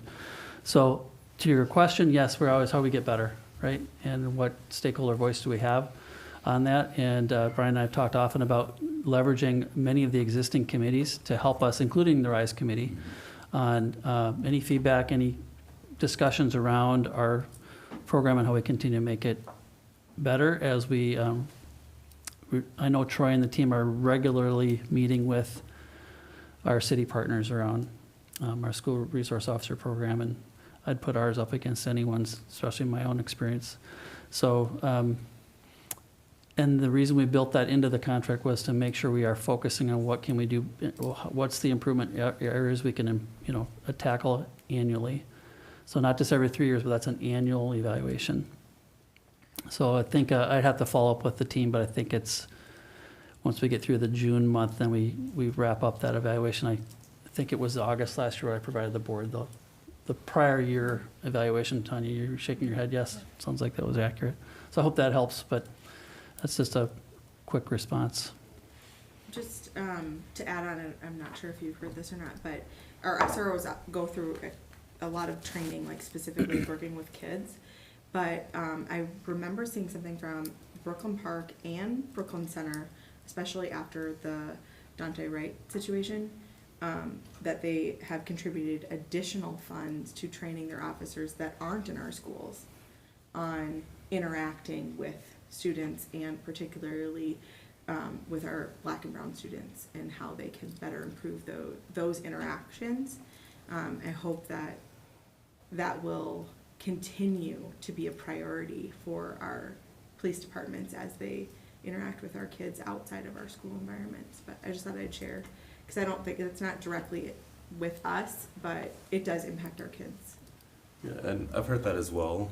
I just think, and yes, I could be wrong. It's been a long year and a half, almost 2. But yeah, I just think it's about that time where we should probably hear from the police chiefs again. So I think that's, versus just a report from. That's what we and typically like to staff, do, depending, now that we're more in a regular rhythm with our meetings, we can get back to that kind of in-person report. Well, if I remember when we did that, I think it was great to hear from our police chiefs, but I think we really wanted to hear from our SROs. Absolutely, And have yeah. that their kind of experience and what they're hearing, and seeing in their, within their buildings too, so. Superintendent, on the listening sessions, so I know that we sort of ramped up listening sessions as a result of, as a need to gather some feedback from students following the incidents of racial harm in athletics, but just wondering, I think I mentioned this last year during Michael Lehan's presentation, Dr. Michael Lehan's presentation. Just wondering, what are we doing to communicate to, what are we doing to train staff, and what are we doing to continue to normalize these conversations with students across the district throughout the school year, so that we're not constantly gathering these emergency groups to have these emergency discussions in a time of crisis. Have we made any progress with that? This is around our racial harm protocol, and so I've provided the board a few updates on our work around the development of that group and the protocol that we're developing and will be implementing. There's 2 different listening sessions. We did those around the athletic incidents that have occurred around the state, nationally, and now the second round of listening sessions that I'm doing as superintendent this spring are more general around a lot of different topics. So tomorrow's for example, our 279 online scholars. We were at OLC last week. We'll get to the other high schools in May here. So I don't know, Brian, if you want to talk more about where we're at in the process of the racial harm protocol development. Our hope is that we have a draft of a protocol that we can share with superintendent, cabinet, and the board in August. And that we'll be able to provide training around the protocol to leaders throughout the system. So we hope that coming in next fall, there's a formal guide on how we formally respond to incidents of racial harm throughout the system that would start this coming school year. Can I jump in for a second? I think what Director Brooks might be getting at, because I wrote a note on that same piece, is that seems like that's a very important reactive thing. Yes. We need to do. Where's the proactive piece? I think is what he's asking about. Is that what am I exactly. gathering what? And so, and I don't know that needs to be part of this presentation or another presentation, but what are we doing across the system to be proactive to prevent racial harm? Number of things that we've talked about tonight. All the way from our social emotional learning curriculum in those tier 1 things that we can just kind of really integrate all these concepts into what we do just as part of our regular instruction, all the way to our speak up, those kinds of tools as we kind of develop those things across the system, I guess. And I'm sure those things have come up. So that task force is developing the protocol and actually getting stakeholder input, have done some additional listening sessions. So that's part of the process of identifying that balance between prevention and then when things do happen, how do we respond, right? I think about what the director and our Department of Educational Equity, we actually study the 20-year historical timeline of the department, and through that process we uncovered sort of the levels of, I'm referring to this as levels of leadership influence. If you would imagine a staircase, right, walking down to the classroom experience, we have the district leadership. We step down to principals, our learning leaders. We step down to classroom teachers, we step down to equity teams. And then from equity teams, we step down to the classroom experience. And so the Department of Educational Equity has been a part of designing the work to operationalize equity at each of those levels. And so I think because of COVID, right, it's been hard to continue to build on the momentum that we had heading into the 2019-2020 school year.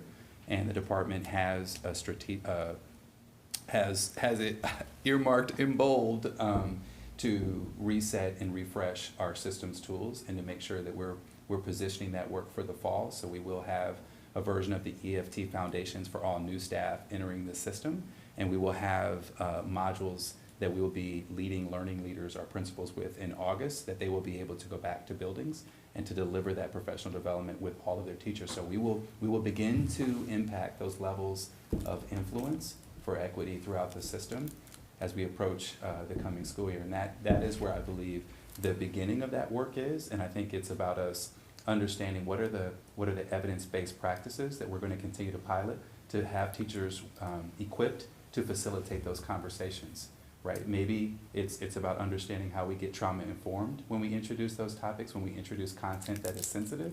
Maybe it's about understanding the role of restorative circles and being circle keepers and starting off in community each week. So those are things that we're going to have to pilot and discover through our strategic growth and change work. I appreciate that. I think, it was a good response. Thank you. You know, Well, I think you'll see more detail in the department plan, not just equity department, but the other departments as well, which you'll see in June. As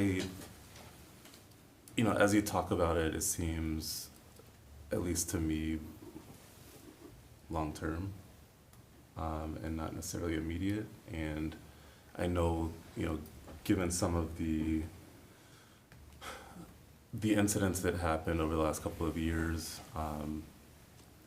the shootings here in our community, Dante Wright, one of the big frustrations, and I think potentially caused even more harm, was teachers not being equipped to have those discussions. And some of our kids not able to go to school, some able to go to school and process, with their peers and with their teacher, and others, it never came up throughout the school day. And so I think that's my fear when you talk sort of higher level and long term, that, another incident can happen in our community any day, just as, incidents are happening throughout our community already every day. And so I just want to make sure that we're prepared. The next time something does come up, and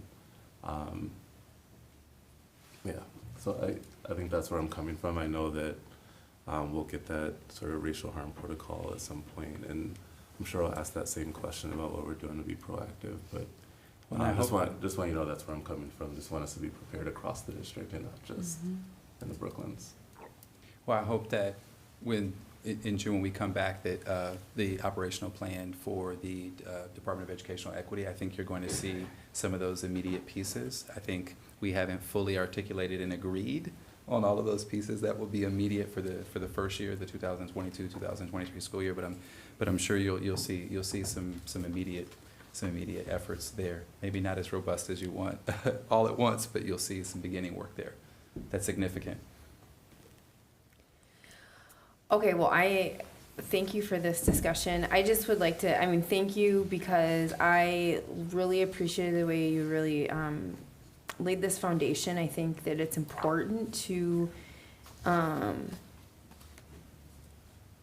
be humble in the heaviness of why this resolution even came into existence in our community.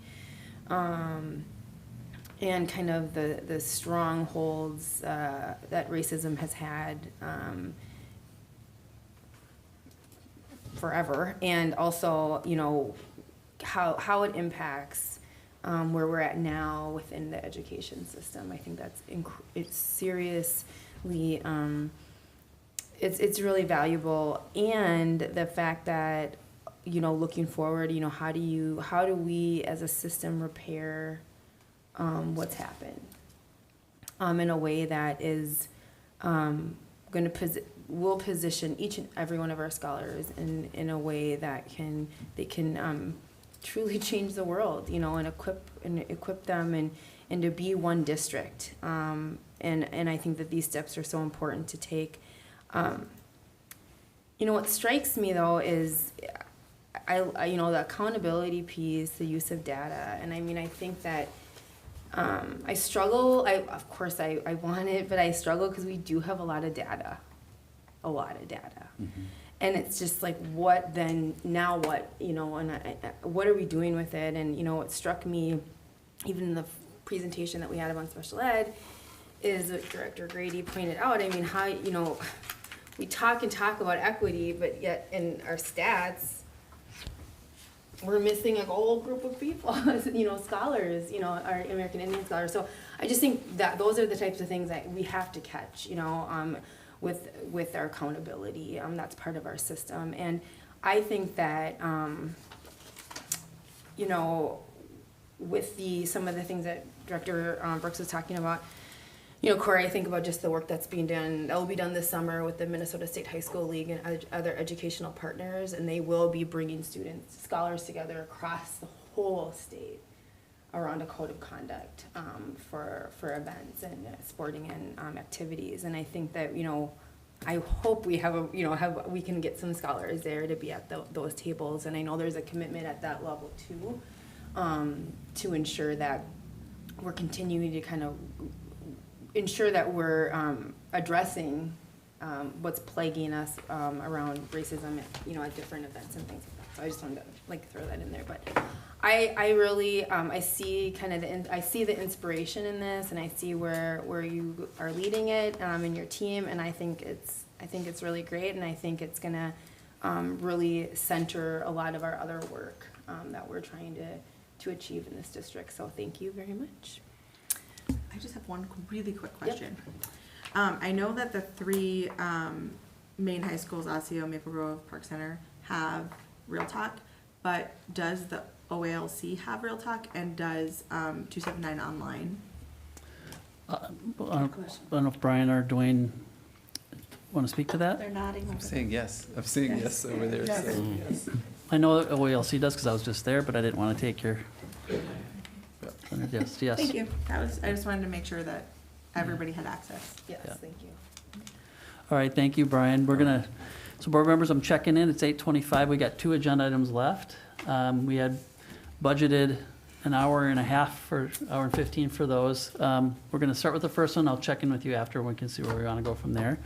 So I'm going to invite up Dwayne Wardali, who's filling in tonight. Dwayne's our Director of Educational Equity, who's going to provide us with the RISE Committee update. So thank you, Dwayne, for being patient and waiting. Thank you.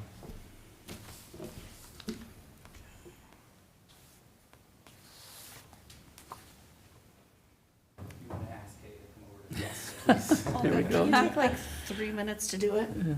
Yeah. Yeah, can we just take a quick little Sure. break? Okay. Like 5 minutes, no more? Yep. I didn't. No, 1 minute.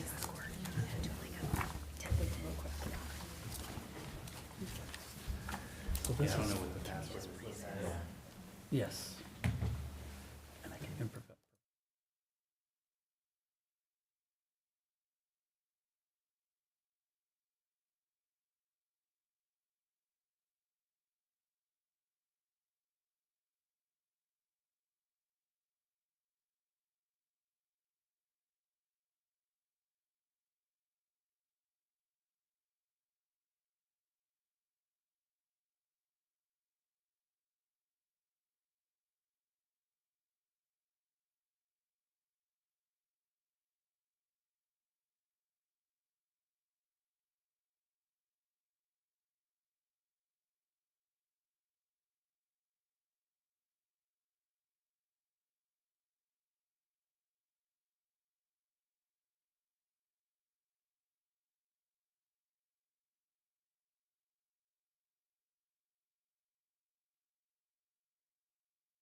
So again, thank you, Dwayne, for stepping in tonight. I know we had an absence, so we appreciate you filling in. Not a problem. Good evening, everyone. To the board chair, Dawson Walton, members of the board, Superintendent McIntyre, I thank you for this opportunity to share on behalf of the RISE Committee and our Family and Community Engagement Coordinator, Vanessa Gill.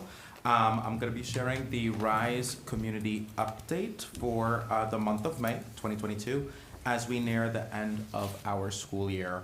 So my name is Dwayne Verdali, and I'm the Director of Educational Equity with Osseo Area Schools, and I'll be providing you with this update with just a couple of outcomes that I want for everyone to retain. We're looking to really deepen your knowledge of the purpose of the RISE Committee, to learn about the RISE Committee's current work, and to gain clarity on the future focus areas of the RISE Committee. So the first place that I would like to start this evening is the purpose. And before speaking to purpose, as we've just heard from our Assistant Superintendent of Equity and Achievement, Dr. Bass, I would like to read one of the tenets of the very same George Floyd resolution that Dr. Bass alluded to in his presentation. And this specifically speaks to the RISE Committee. So, and you can follow along right here on the slide. We will, as a school district, establish a Black, Indigenous, and other parent guardian of color partner committee with the power to address structural racial inequity in our district.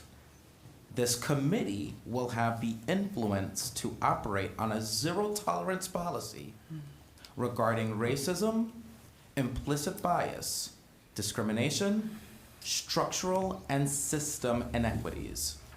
The board will support the suggestions of this committee to implement accountable actions, provide solutions, and guide curriculum, culture, and equitable budget priorities, as well as disciplinary practices, strategic priorities, etc.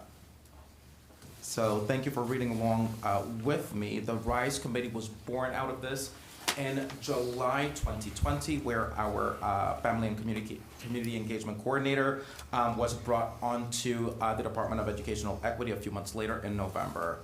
This committee is genuinely about partnership. It's about partnership with our district, and it is about holding accountability as we seek to eliminate any and all disparities. And what I want to speak to, connecting to this resolution, is our updated core values for our district, notably the first core value that circles around honor and integrity, where we, quote, we are, quote, holding ourselves, each other, and our system to the highest standards to create the best conditions for learning, end quote. So when thinking about honor and integrity, and thinking about the George Floyd resolution and this tenet, the resolution has genuinely charged us with a bold task. And I think about the purpose and the positioning and approach as a committee to partnership with the district and really being a go-between between our families across our entire school district, one mission, one district, and really centering the voices of those who have historically been marginalized within our district. This is genuinely the why, and I just wanted to take this moment to center us in this why as we seek to not only connect to the George Floyd resolution and our updated core values, but also as we seek with intention to be very inclusive of the qualitative data, as we just spoke about data, from our families in order to strengthen our partnerships within our community. So, and just bringing you to the RISE Committee and what it stands for, we are radically investing in each and every scholar's excellence. And thinking about the strategic growth and change chart that we reviewed earlier with Dr. Bass, this is learning work. This is learning work. The committee is not even 2 years old. We are centering our beliefs and our core values in our George Floyd resolution that each and every one of our students is a scholar and we seek excellence. We are radically investing in our scholars with our parents. So it is really about being in tandem and being very much connected with our parents and our caregivers. And this is to develop a roadmap for what each and every scholar's excellence would look like. And when we think about each of these 4 tenets behind each letter, we are genuinely looking to elevate the voices of our marginalized communities. We're looking to address the structural and racial inequities within our district and to advocate for each and every scholar, family, and staff member to feel valued, safe, and welcome in every district space. So again, we're centering this genuinely in the resolution. We're centering this with our families and our caregivers. And over the next 4 slides, what I want to do is really dive into 4 elements of the why behind our RISE committee. So kind of giving you the why behind it, but now breaking it down into 4 different elements. So alignment, intention, healing, and collaboration. That's what we're going to dive into in these next 4 slides. So again, alignment, intention, healing, and collaboration. So just getting into this first element, this is a really good way of centering the why behind the RISE committee and its work in 3 of our 6 updated core values within our district. So you see this Venn diagram here where we speak to our core values in RISE being centered in belonging, which speaks to developing meaningful relationships that build trust, understanding, and community. Inclusion, which speaks to intentionally engaging diverse voices and perspectives equitably and respectfully. And then intrinsic value, so where each scholar, staff member, and family is valued and respected for their perspective, experience, and contributions. When thinking about our 5 strategic directions, we are really aligning the core values of RISE with 3 of the 5, A, E, and C, if you're looking sort of at the order of those that we have listed. So we're creating safe, welcoming, and inclusive learning environments that foster global curiosity, belonging, innovation, and engagement. We're addressing, acknowledging, and reducing systemic disparities, barriers, and inequities as we lead, develop, and align our district toward continuous improvement. And we'll speak to how continuous improvement is weaved in to the core values of RISE. And lastly, we are promoting inclusive participation of all of our communities. Really wanted to sort of like pause there as we think about belonging and inclusion. All of our communities and providing timely, relevant, and easily accessible communication. So we'll dive into the second element of this why behind the RISE committee as we think of intention and these 3 themes of connection, trust, and partnership. We want to really increase the positive experience that our families and our scholars are having, and where they can identify safe and sacred spaces for each and every scholar. I think about the work that our district has done, that our board has done with the equity context analysis process, otherwise known as ECAP, just in getting to understand the why behind the resolution that brought about the RISE committee and the number of surveys and listening sessions that took place, both surveys and listening sessions, to understand where our families were prior to the RISE committee coming into existence.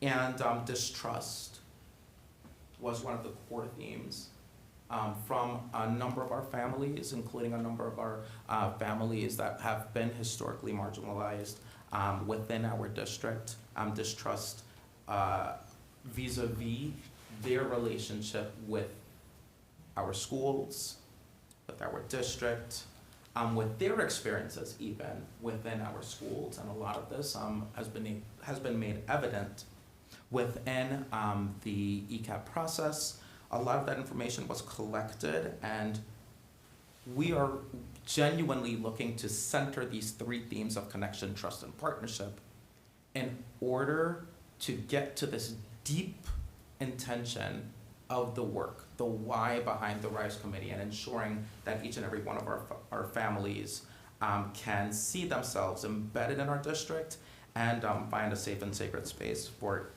each and every one of them and their children, their scholars.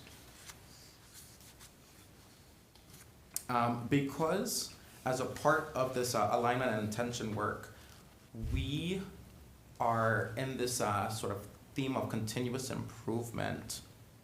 The work that the RISE Committee has been deeply involved with over the past year plus involves healing and collaboration, where the healing that we are doing is not a one-off, it's ongoing. There has been harm, and we have to, as a committee, understand our families and center their voices in the same way that we are centering our students in believing them and in believing their experiences, believing the harm that they have experienced, and ensure that we can get to a space where we are preventing future harm. So I want to just speak to this, this flow map where we are centering that belief in our families' voices. We believe those who have been harmed, and what we are looking to do is lead, representing this committee that is a go-between between our families and our district, that we're leading with our families' voices being forward and elevated. So we're looking to believe our families. We are, as we spoke to the racial harm protocol that is underway within our district, we're looking to create a response and accountability for those who have been harmed that is consistent throughout our entire district. And we are very much centered in the consistency in preventing future harm. So the committee is asking a number of questions introspectively and in gathering family voice in order to heal real time in this continuous improvement process, but also to commit itself to preventing future harm. Which is what brings us to collaboration. And I think about the collaboration even with you, with our board members, where the RISE Committee has been in collaboration with our school board, with our district committees, and with a number of district departments. I know that our committee has provided feedback and has been engaged and has consulted with the school board on specific initiatives. I think about the district communication plan.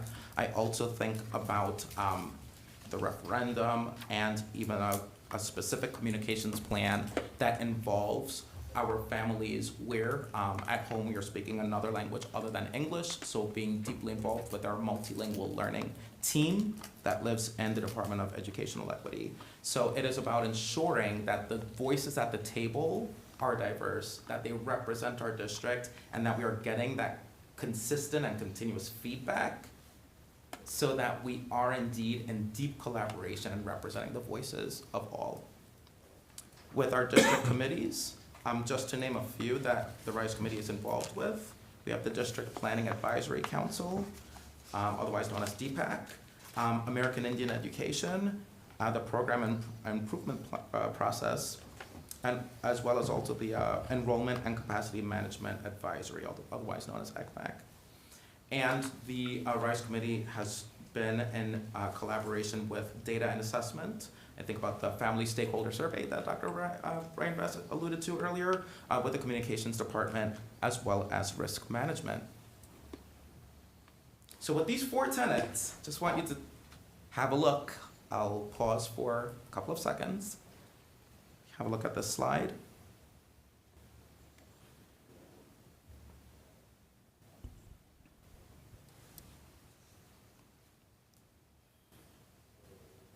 If all 4 of those elements are working in tandem with each other in a positive light that centers our families, we will see partnerships in action.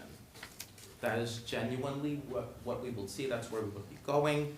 And this chart just represents that direction, the purpose behind the why and behind the RISE committee. And I want to leave you with this purpose because what we are going to get into is some of our partnerships in action, but keep in mind how alignment, intention, healing, and collaboration must work in tandem for us to think about partnerships in action.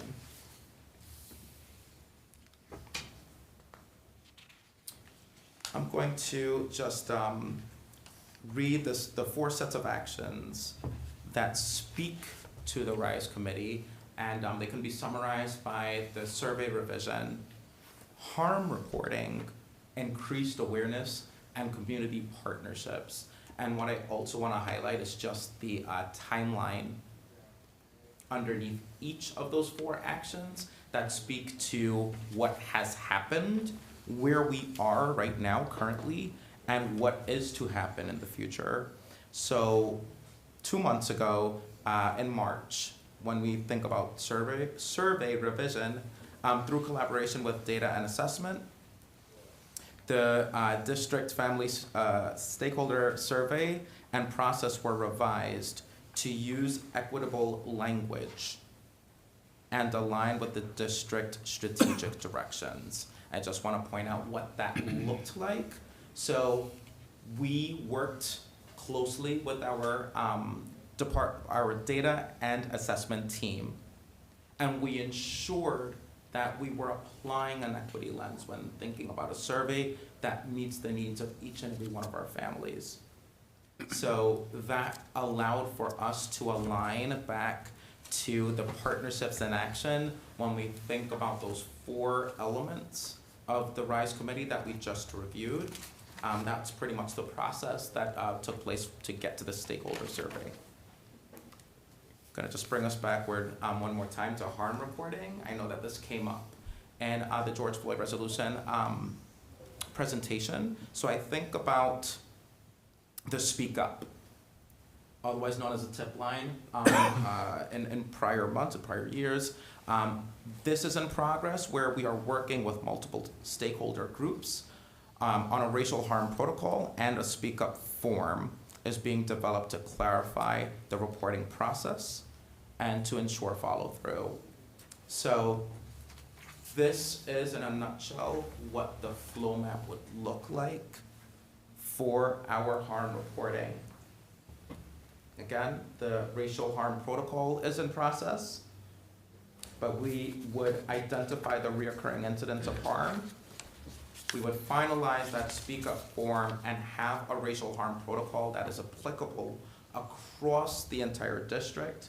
And we would be working with RISE and with a number of other members of the group, other school board, district committees, to ensure consistency and accountability in harm reporting. Increased awareness and community partnerships are our future work. So increased awareness would be for next school year, 2022-23, and community partnerships for 23-24. Where the future focus area for next year would be really to increase stakeholder awareness. And I know the RISE committee has been working diligently to increase its awareness. We have seen a number of different family events take place over the school year, and we also have a number of summer events such as a soccer camp, and I'll actually just name them instead of naming them off the top of my head. Soccer camp and Yoga in the Park series for our families, a basketball camp theater camp, self-protection awareness workshop, artwork experience that also took place last summer. All of these elements of the summer work have actually increased stakeholder awareness within our district, and that is genuinely a big part of the work for next year. Having our families understand what the work is, who the RISE committee is, what the work is, and also where their voice is, that they are a valued stakeholder in our district, and how we as a committee are looking to continuously elevate, to keep their voices centered as part of this committee that was formed from the George Floyd resolution. For 23-24, community partnerships will be centered. So as the RISE committee centers its experiences with external organizations, notably within the communities in which our students reside. And I think about some questions that came up just prior as we think about how the Department of Educational Equity is centering the student experience based on data. This community partnership work will be based on the stakeholder data and the increased number of families participating in the RISE committee, and their data, their stories, their voice that they're bringing forth to the committee overall. So with that being said, that genuinely is an overview of the RISE committee's work this year. I know that you sort of had a before sort of look that was at the very beginning of the school year. And this sort of brings us to the month of May, where you've been able to see what our current work is, but also some of our future work and where we're going and what next year looks like and the year after as we think about centering our departments and our teams in a 3-year plan. So at this point, I can take any questions or comments. Any questions or comments? Yeah. Yeah, okay. Thank you so much. I really appreciate that what the RISE committee is doing is leading and leaning into what progress and positive change look like for our scholars, our staff, and our families. I love the benchmark of 0 tolerance.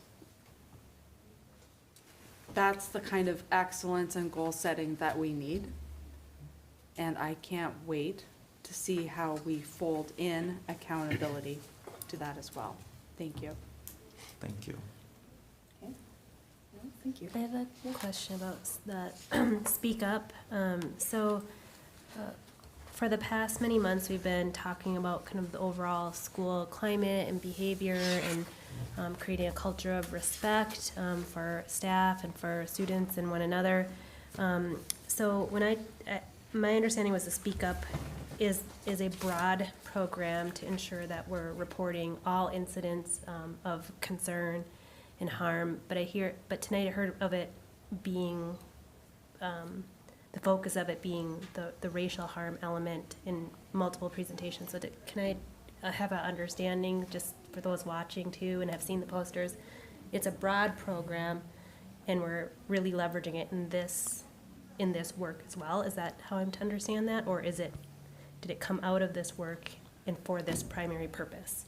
I can read right from the flyer. Yeah. Anonymously report anything that concerns or threatens you, your friends, your family, or your school community. So Yeah. it's meant to be, yes, it applies here, but it applies really across anything that is threatening. Yeah, thank you for that clarification, just because I know that to some watching it might be new, and just want to make sure everybody understood that too. And one of the questions I have in Can I just add one thing to that? Oh, yeah. Just serving in the community, I don't know if Tom, do you have anything to say, but yes, it is for all, and then it came up also independently during RISE committee of just kind of like, how do you report something? And then it kind of went down this whole path of, and then we started looking at policies that we had and nothing was super clear.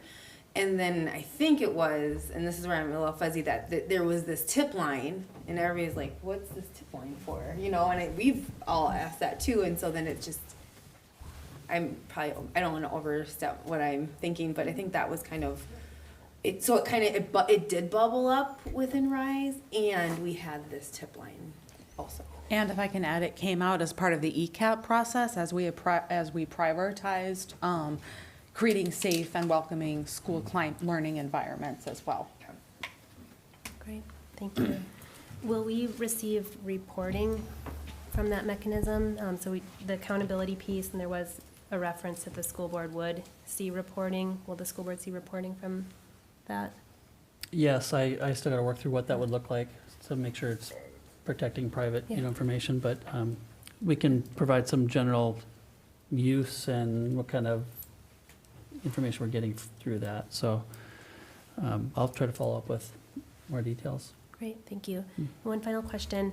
So in the work, so part of creating more understanding, respect, belonging in one district, I feel like part of that is sharing who we are and all of the stories, all of the cultures that make up who we are. And it was great to hear about the summer programming to better incorporate our Liberian communities. So is that part of the planning for the go forward, is to create more knowledge and more ways of sharing amongst everybody so that we can truly create more understanding and therefore connection and belonging? Yeah, thank you for that question. I actually think about some of the very deep work that I've been humbled to be a part of with a number of my colleagues, and I sort of look over to 3 members of the 26-member equity department. In order for us to really center the experience of each and every scholar and of the plethora of identities and the cross-sectionality that represents this fantastic district, what our work has been in our equity seminars over the last 4 months has been centering each person's humanity so that we are raising the consciousness of our staff that works within our district, from sites to schools, as I think about the staircase that Dr. Bass referenced. This is genuinely about us humanizing our students. And we will only get there once we understand who we are. So we've been doing a lot of introspective work by way of a monthly 90-minute virtual synchronous equity series. We actually have our 4th and final one for the year next week. So the answer is yes and. Yes, and we can get there once we start that foundational work in year 0.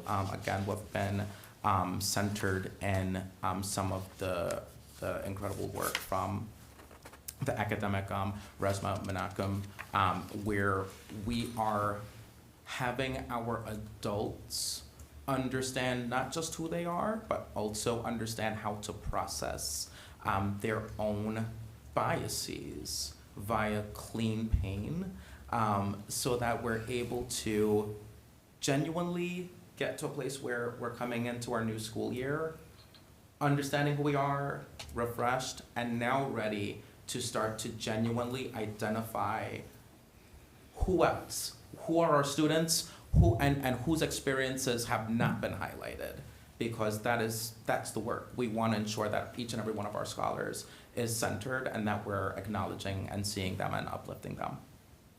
Thank you. I have a couple of questions on the healing side.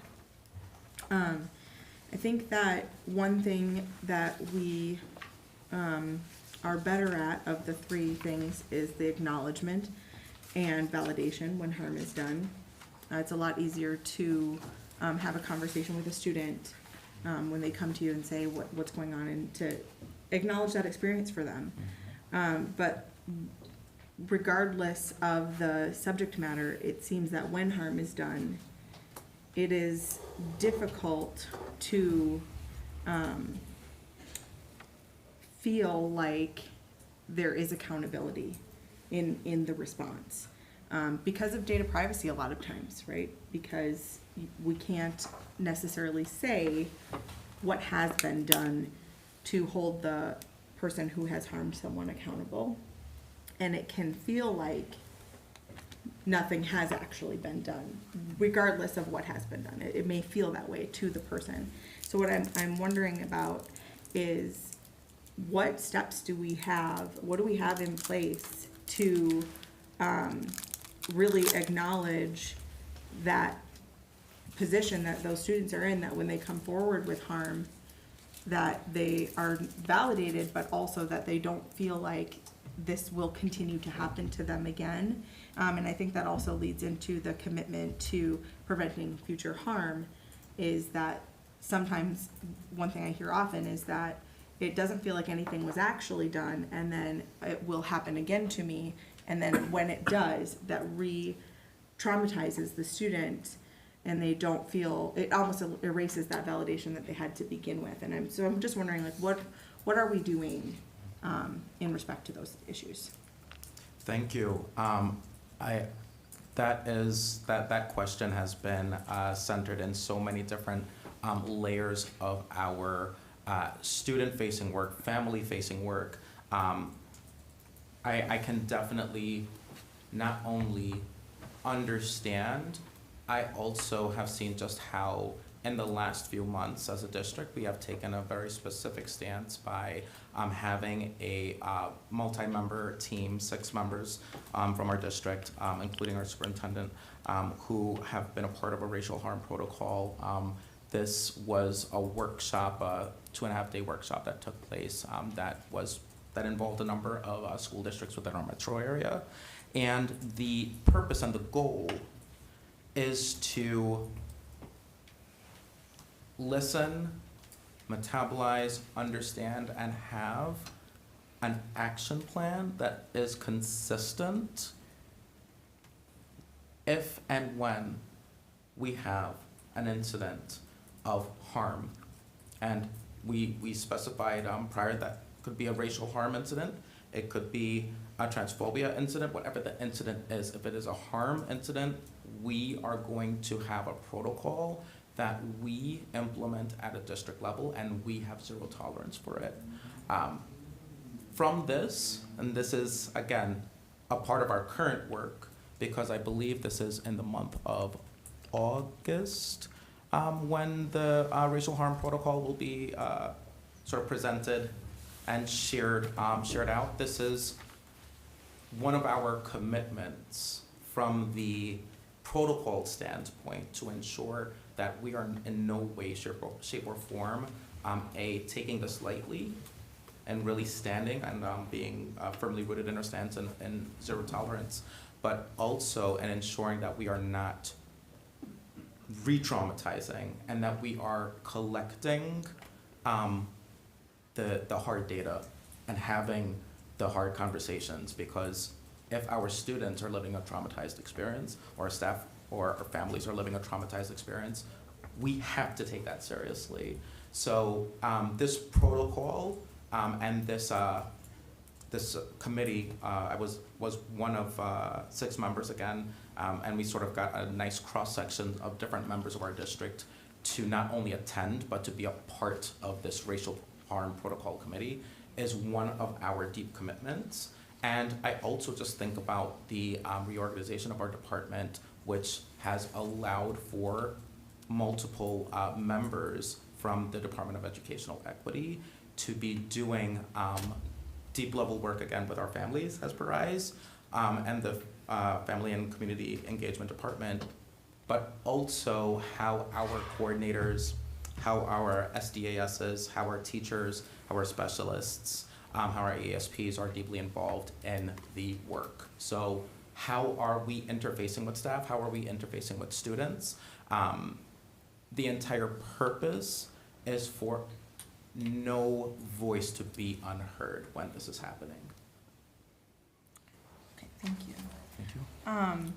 I had another question as far as the survey revision and the equity lens. We talk about that a lot, and I'm wondering, in that process, how did the RISE committee influence the survey questions? What types of things were you specifically looking at and evaluating to really make sure that those questions were going to be appropriate and reflective of everyone in the community. Great question. I'm going to defer to Dr. Bass, who has a more specific.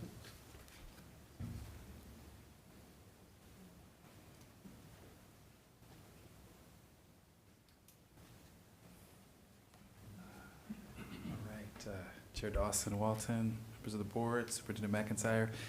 In response to the question, I think we have two committee members here also, and so I'll invite you all to share. But I actually was in attendance at one of the sessions that was dedicated to look at the family stakeholder survey. And what we did was we actually assigned each section of the survey, and we split up into groups to look at each of them item by item. And I think we found that in the area of belonging and inclusion, those items that related to that, we offered, I think, a lot of thought partnership in revising those items to land more, I think, with the intention that we were really seeking to uncover. Some of those items are pulled from national surveys, and so how do we contextualize and make that, and situate that in our community and for our families? And so that's one specific area. That was the group that I was working in, but we split up across those areas.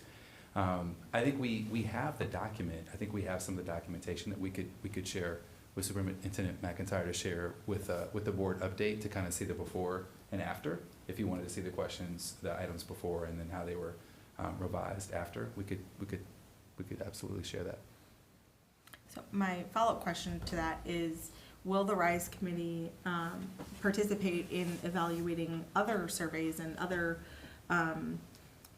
documents, things that are widespread to our district that we disseminate, besides just this one piece? Yeah, I believe there's an openness and I think enthusiasm for that partnership. Absolutely. Okay. And my last question is about the future actions, the increased awareness and the community partnerships. I am curious why community partnerships isn't either before increased awareness or they aren't happening in tandem, because it seems to me that if we were to focus on our community partnerships, that would inherently increase awareness. And so I was just curious what the decision-making process was behind the order in which these are happening. So when Director Wardali spoke to the 3-year op plan, there's an intentionality to be able to offer and pilot all of the learning work in that first year. So these are all the internal, inward-facing initiatives and best practices from the field of family and community engagement research. And so we want to test those first, and then as we test those and understand, okay, so which of these had impact, then they become implemented to standard work. And then we take on looking at how we advance strategies to engage and strengthen our community engagement, and we start to go external. So we start internal in that first year, and then we expand to inside of our community, those agencies and partnerships. Okay, thank you. That makes sense. Absolutely. Thank you. That was it. Okay. Anyone else?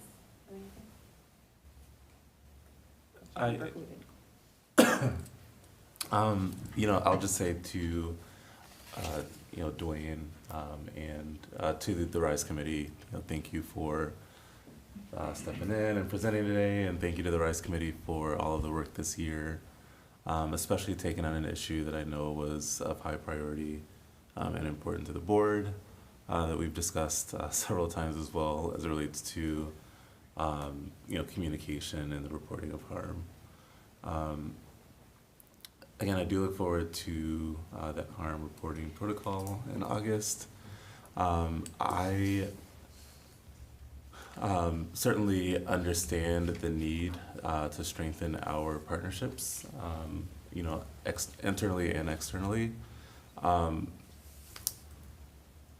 And I certainly want to be respectful of the RISE committee's time, all of the time they're putting into this, and all of the work that's still ahead.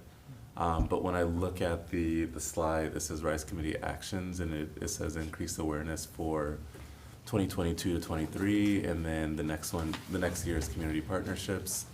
I am a little underwhelmed with that, in the sense that I'm hoping that we'll see the RISE committee, one, continue to grow, but again, as I mentioned earlier, more integrated into everything else that we're doing in the district, whether that's reviewing curriculum, whether that's reviewing surveys and documents, policies, whether that's, on committees, more invested in finance, those sort of things. So that's what I'm hoping to see at some point, and I hope that we don't have to wait until 2024, 25 to start to see a more sort of focused and integrated plan from the RISE committee. But yeah, I am so very grateful and always excited that I get to work with this group. So. Thank you, Director, and I definitely appreciate the feedback, and I think about just how, again, as we go from year zero, sort of this year being the first year of reorganization within the Department of Educational Equity, so sort of a 0 year to begin, and going into year one and thinking about those increased opportunities for very deep collaboration. That is happening within the department, and there is definitely a lot of room for additional integration, not just within the department, but also within the district. So I definitely appreciate that.